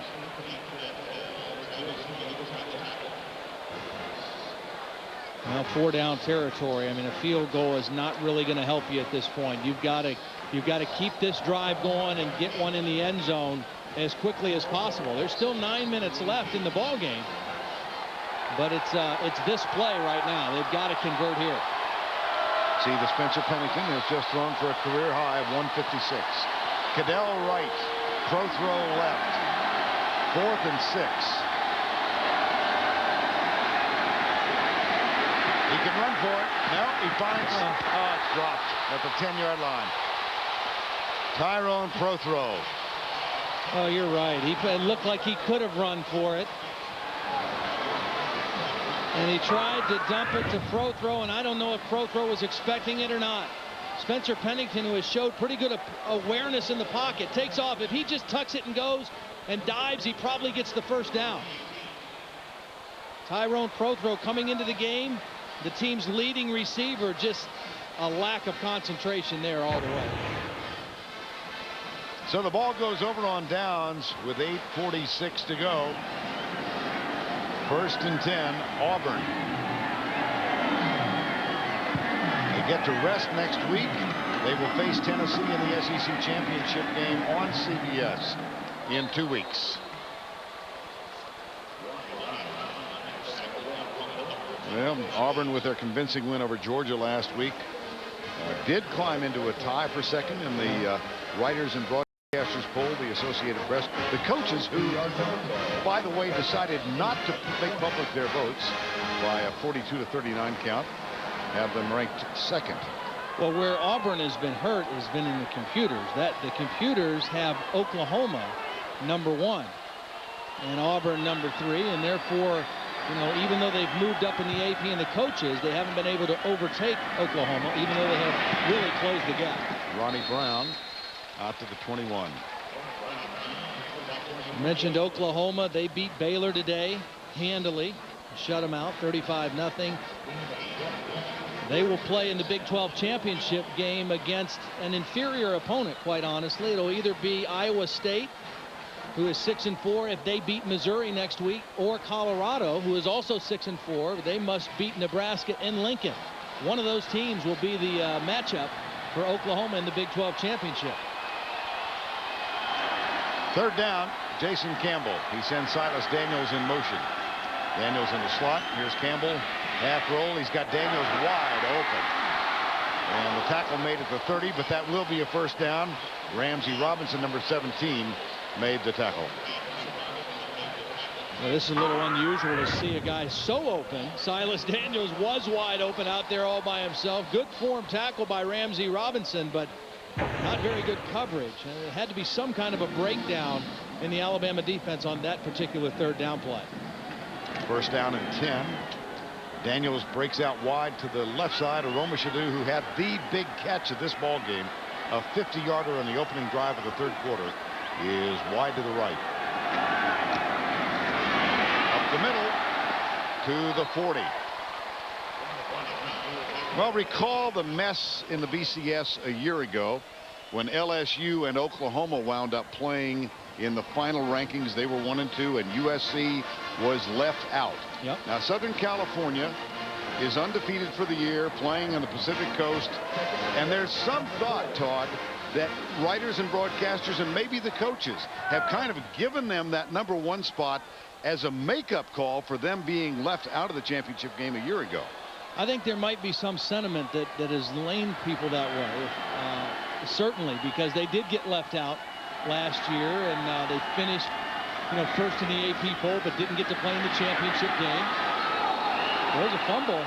Yep. They're calling him down. They're calling him down. Down at the 40. I'm not suggesting at all that Southern California is not worthy of the #1 vote, but I think it's been kind of amazing with all of this debate over who's #2, Oklahoma or Auburn, that it's just almost a concession that USC is #1. Take a look at that ball coming out the ground, causing the fumble. So ruled down by contact. I think you're right, and again, that leads me to the point I made last week when we were talking about this in the Georgia game, that I think the preseason polls are not good for college football. I don't think there should be an initial poll in college football until the 1st week of October, because as you take a look, you know, where teams were in the preseason, and all that's based on is based on what those teams did the year before. It's not based on what they've done this season. And so USC and Oklahoma started way up there at the top. Auburn has moved dramatically since the start of the season, but I don't think they should have any poll until the 1st week of October, after you've let them play a month of games, and then you really see who's for real. There was a measurement, and Auburn earned the 1st down for Tommy Tuberville's team. Of course, it was a year ago this weekend that his team defeated this Alabama ball club, and it was revealed that that mystery plane had flown off to Louisville in the attempt to hire Bobby Petrino to take Tommy Tuberville's place. And indeed, when that trip was revealed, sentiment went up 99% for Tuberville, and then the win over this Alabama team sealed his position. You and I were there a year ago in the season opener when Southern Cal came in and absolutely throttled Auburn. Auburn then went on to lose to Georgia Tech and had a troubled season until the end of the year. Well, I think all of that stuff they went through made them better. It made Tommy Tuberville better. It made his situation better. And it made his football team better. They have handled things great this year. All the attention that they're getting now, they've just kind of all taken it in stride. And they've been a very focused and determined football team during this run. Here's the toss sweep right side. Cadillac Williams in jail and nailed. Now let's check the CBS Sports Line stat of the game. Total yards 334 since the first quarter. My goodness. And Alabama 117 after that quick start.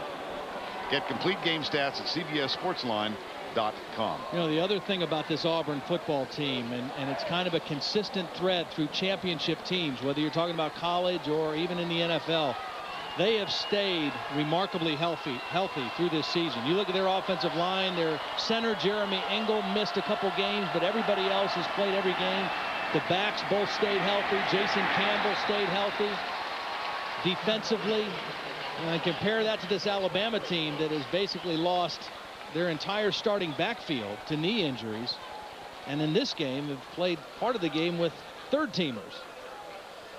4th and 13 after the stop. Timeout has been called. We'll be right back. Come in. Gesundheit. NyQuil. You sleep great. Sleep like lumber. What?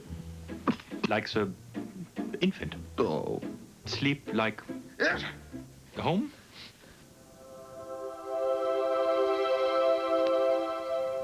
Good night. NyQuil, the nighttime sniffling, sneezing, coughing, aching, stuffy head, fever, best sleep you ever got with a cold medicine.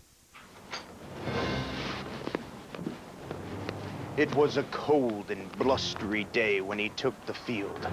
But like a true grill iron master, he knew whatever Old Man Winter threw his way, nothing, not snow, not sleet, nothing would stand between him and his big, plump ballpark Franks. Ballpark Grill Master Franks. Be big, be meaty, be frank.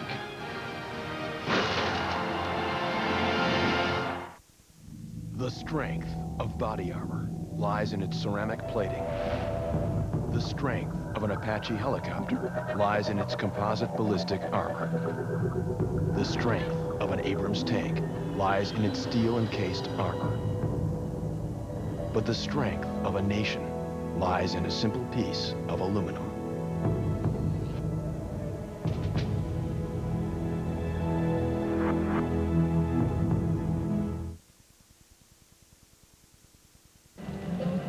In today's SEC Moment presented by Sonic, we take a look at the history of the Iron Bowl, which began in 1893.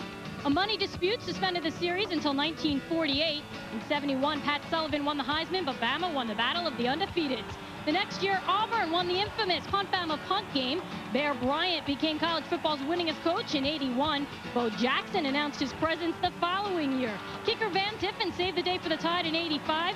The '89 game was played on the Plains in Auburn for the first time ever. The Tigers completed their last undefeated season in '93, and in 2000, the game returned to Tuscaloosa for the first time in almost a century. And this is the 5th time that these two teams have played in Tuscaloosa. Just an ironic little footnote that Alabama has never defeated Auburn in this game in this town. And it appears that that record will remain intact. 3:52 to go in the Iron Bowl. Here's the punt. Pro throw back to return it if possible. It's not going to be. It's going to be out of bounds. Nope. Yes, it did. It went out at the 16-yard line. There is a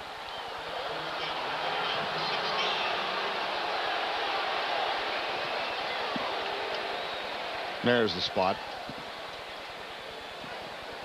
Well, this is a fierce rivalry, these two teams. It's hard to emphasize how much this game means to people in this state. And Auburn is going to be talking, I think. Hi, I'd like a sausage, egg, and cheese toaster, bacon, egg, and cheese toaster, and ham, egg, and cheese toaster. You getting all three? Oh, yeah, of course. That's a lot of sandwiches. I don't know. Well, it's a responsibility. It's the family. They're the family of breakfast toaster sandwiches. You can't break up the family. What? Breakfast toaster sandwiches. Try the new addition to the family, Sonic's Breakfast Club Toaster with ham, bacon, tomato, egg, and cheese on thick Texas toast. It's not just good, it's Sonic good. This is the Fidelity Investments CBS Sports Desk. Hello, everybody. I'm Tim Brando, and welcome to the Fidelity Investment CBS Sports Desk. The NBA has indefinitely suspended Ron Artest, Jermaine O'Neal, and Steven Jackson of the Indiana Pacers, and Ben Wallace of the Pistons for their roles in the brawl that broke out in last night's game in Detroit. Commissioner David Stern called the melee shocking, repulsive, and inexcusable. The league will determine the length of the suspensions pending an investigation which it expects to complete by tomorrow evening. There was an obvious carryover in college football today. In Clemson, there were two of them, one before and one during, as Clemson beat Lou Holtz's team in its final regular season game as head coach. Michigan may have had its Rose Bowl parade spoiled by Ohio State as they won 37-21. That's all for now from the Fidelity Investment CBS Sports Desk. Now let's get you back to Auburn and Alabama. This has been the Fidelity Investments CBS Sports Desk.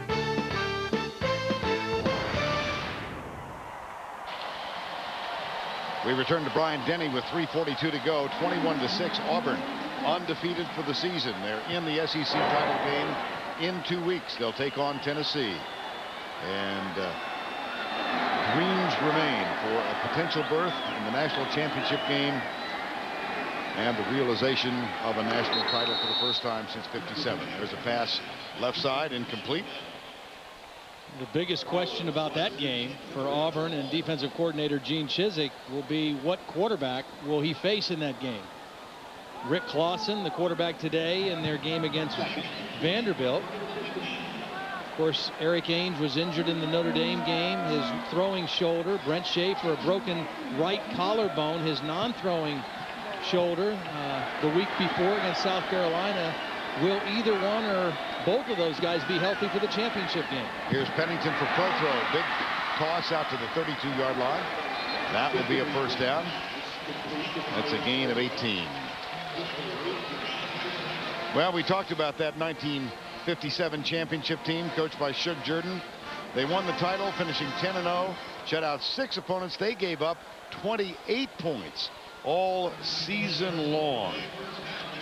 They led 34-0 at halftime of this game and wound up winning it in the Iron Bowl by a count of 40-0. Here's Pennington. Pumps.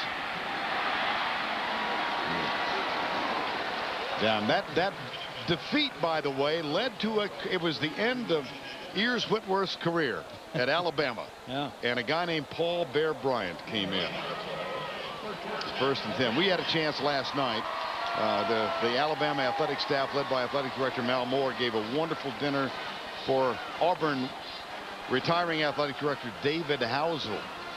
And with no sense of timing whatsoever, a timeout has been called, which means that we're going to stretch this story over to commercial break. We'll be back.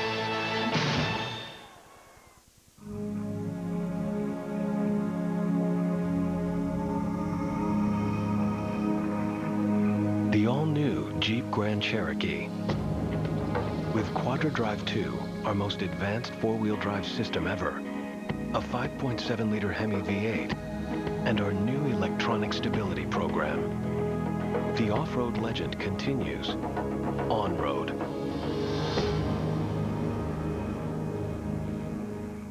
Today's sponsor, Verizon Wireless, is offering camera phones for only $49.99, but the deal ends November 28th.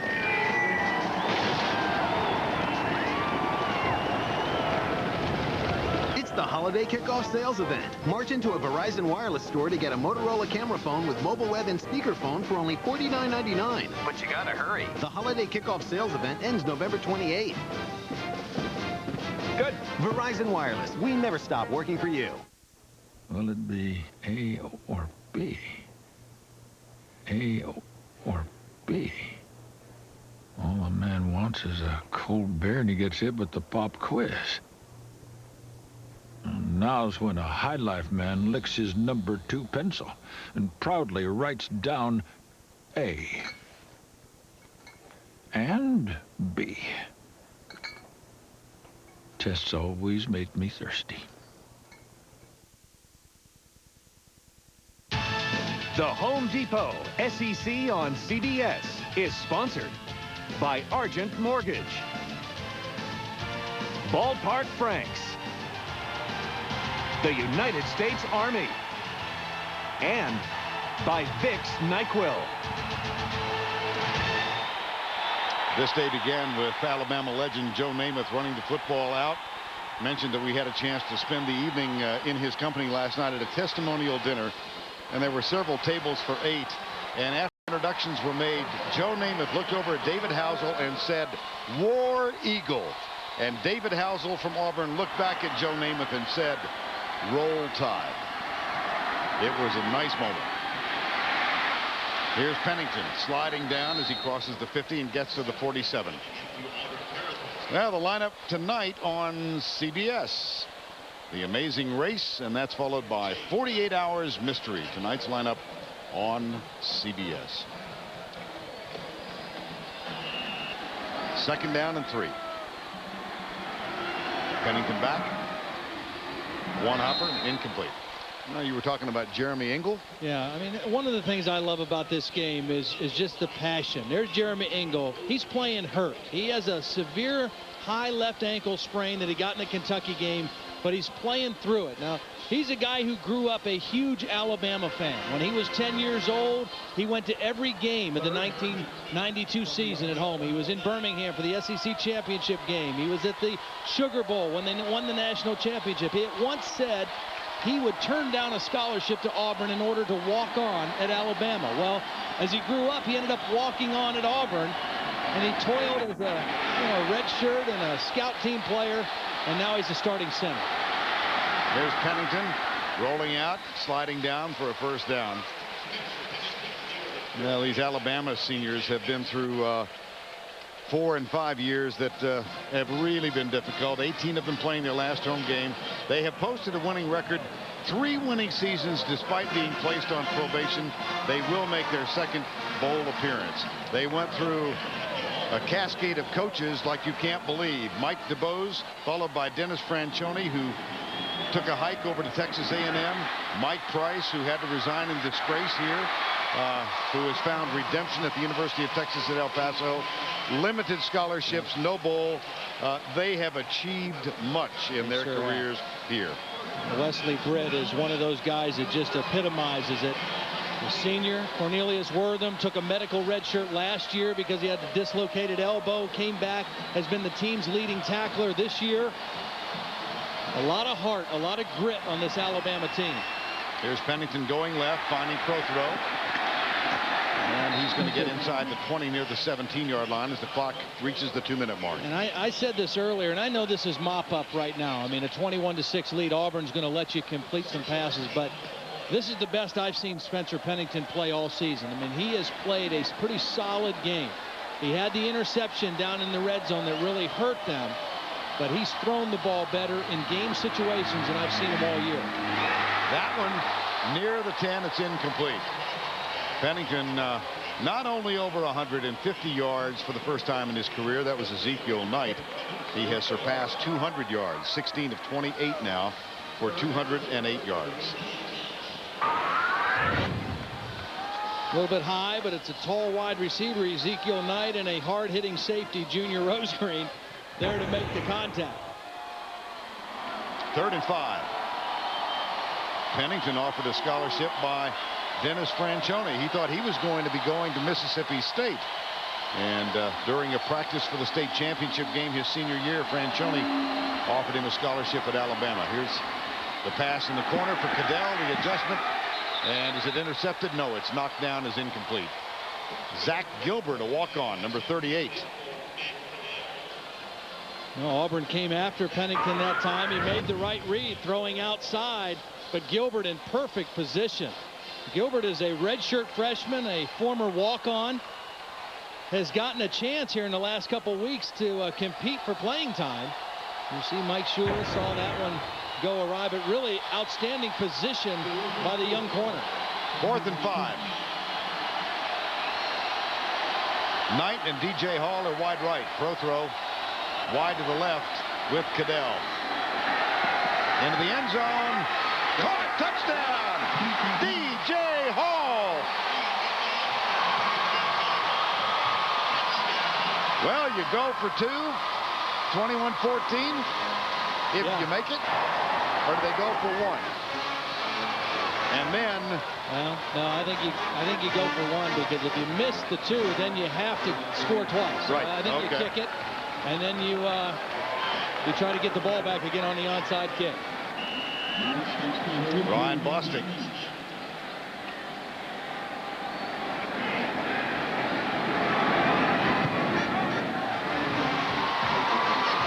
.126 to go in the ball game. They've been stopped on 4th down a couple times. Not this time. DJ Hall times his jump. He fights Montavis Pitts for the ball, and Alabama finally gets a touchdown in the ball game.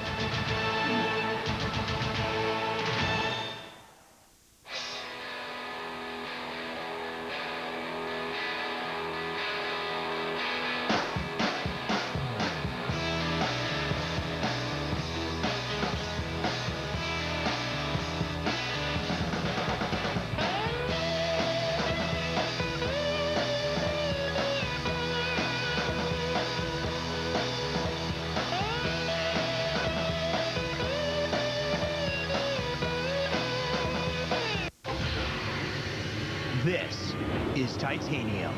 Strong, long-lasting, durable, and only Remington brings it to you in the all-new titanium shaving system. Designed for closeness, comfort, and to clean itself automatically. Any way you slice it, it's extraordinary. Shave after shave. Remington Titanium. It could just make all other shavers obsolete. And for her, the Remington Smooth and Silky, America's #1 women's brand. Charlie Sheen's real-life wife and daughter guest star. You're a hungry little girl. Of course she was hungry. She must have dropped half her body weight in that last diaper. 2.5 Men and a Baby, Monday.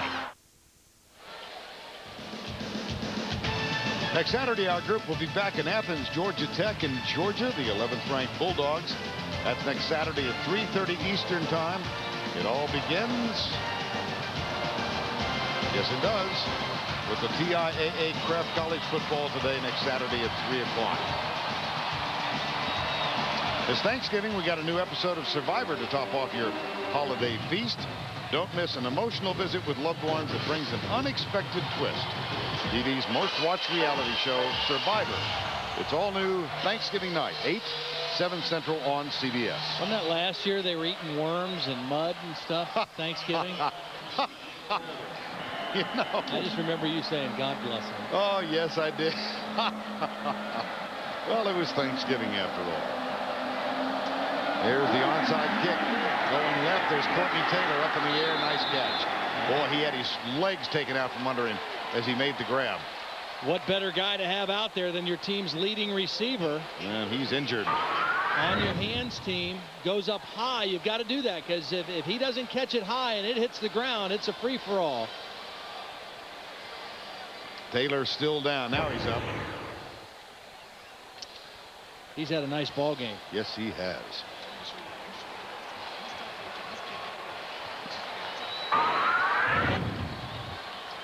Now Mike Shula on the sideline.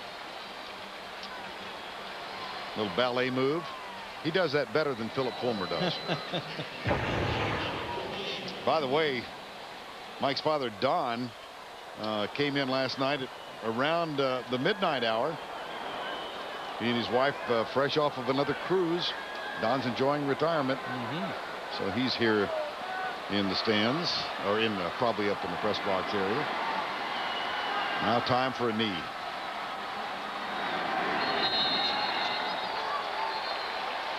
Well, a 21-13 victory it would appear. Timeout is called. That's the Alabama final timeout of the evening. They trail by 8. They do not have the ball.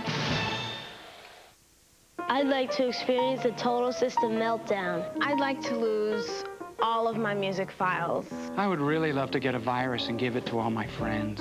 Millions of Americans are just asking for a computer virus because they're not nearly as protected as they think they are. I'd like it if someone stole my identity. That's why America Online now gives away virus protection to all our members. Absolutely free. That'd be great. Thank you. Want a better internet? You belong at America Online. During the game, complete strangers unite, holding their fingers aloft in celebration of their team's greatness. But after the game, some of those same fans use their fingers for other purposes. When you leave the game, try to exercise some patience. You might even qualify for an Allstate Safe Driver discount, because good sportsmanship should extend to the road. That's Allstate stand. Are you in good hands? Thursday, it's an all-new CSI, and the one thing they never expected You let my dad rot in jail for 5 years. is happening. I'm breaking you guys up. A new CSI Thursday. 6-0 Alabama at the half. The opening drive of the third quarter provided us our play of the game presented by Wrangler 5-star premium denim. Here's Rod Bramlett of the Auburn Radio Network. 45-yard line. Here's Campbell, fakes the handoff, will throw. This time goes deep. Aroma Shadu downfield, makes the catch to the 15, to the 10, to the 5, and down he goes. That led to a Carnell Williams touchdown. The extra point was good. Tommy Tuberville's team went up 7-6. They lead at 21-13 now. You know, and you mentioned a 21-13 lead. That's what it appears it's going to end at. And a lot of people around college football and around the country might look at this and say, not a very impressive win for the #2 team in the country, for Auburn, trying to state their case. But people that would say that have no appreciation or understanding for the intensity of this rivalry. Going on the road against your arch rival and winning at any cost is impressive in this game. Tommy Tuberville. And the Auburn Tigers about to go 11-0. Mentioned last week, he got a smile out of some folks. He played collegiately, a non-scholarship player at Southern Arkansas University. He was a member of the Mule Riders. He just likes saying that, though. I do. Yes, I do. And I probably will say it again in the SEC championship game. There's a slight chance.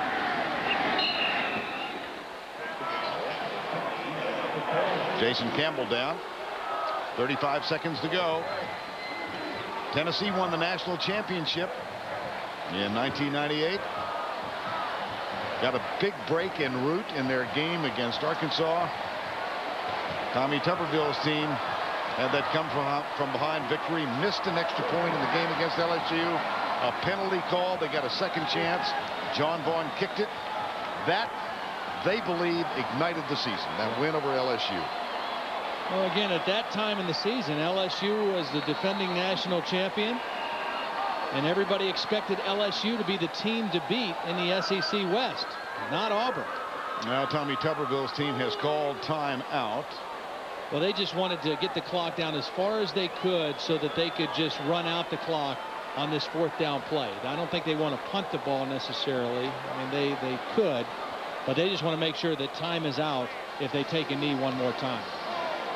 Al Borges, fourth offensive coordinator in as many years. You know, one thing about that, too, we've talked a lot about Al Borges, and rightly so, but you know who else needs to be mentioned? Hugh Null. Is Hugh Null and Steve Ensminger, the two guys last year. Hugh Null was the coordinator. Steve Ensminger was calling the plays, and it didn't work out. And Tommy Tuberville had to make a change, and he brought in Al Borges, and he kind of, you know, obviously demoted Hugh Null by moving him back to being the offensive line coach. And not only did he embrace that, But Hugh Nall embraced Al Borges, and he knew that he could help Auburn be a better football team. And I think his humility and how he handled that situation is another key component to this magical season for the Auburn Tigers. There it comes. I don't think he minds.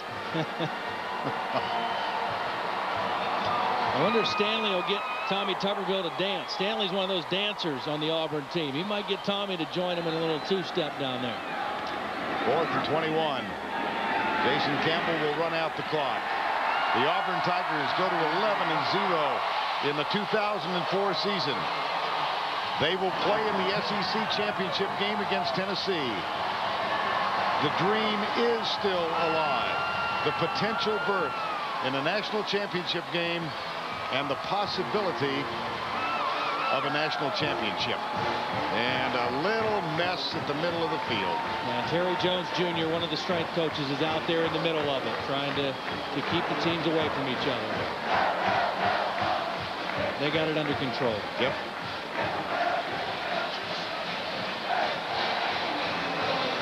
Well, our player of the game, the quarterback, the 5th-year senior from Taylorsville, Mississippi, Jason Campbell. Just another terrifically efficient game, Todd. Just keeps doing it. He and Tommy Tuberville are with Tracy Wolfson. Trace? Thanks a lot, guys. I'll start with Jason. Jason, congratulations. What a second half. Did you feel you had to come out here and carry this team on your shoulders? Yeah, you know, they was doing a great job stopping our run. So, you know, we had to go that passing game. And, you know, once I got comfortable and got into the rhythm, you know, it just felt like everything was in slow motion. You beat Bama. How big of a win is this, not only for the team and the program, but for the fans? Well, 11-0. Auburn hadn't been 11-0 in a long time, and it's been a fun year for our players and our fans. You know, the big thing about this game is, you know, it's going to be hard fought. We knew we were going to be in for a battle day. Alabama played well. We came out and played the second half like we should have the first half. A lot of oranges all over this field. How bad do you want to get to that national championship game? We want to get there bad. We're going to work at it awfully hard the next 2 weeks. Thanks a lot, Coach. Congratulations to the both of you. Thank you. And our congratulations to Jason Campbell, Tommy Tuberville, the Tigers of Auburn. They have a very convincing second half. They win it by a 21-13 count. Next time we see them will be in Atlanta. For Tracy Wolfson and Todd Blackledge, I'm Vern Lundquist saying good night from Tuscaloosa. Tim Brando's next.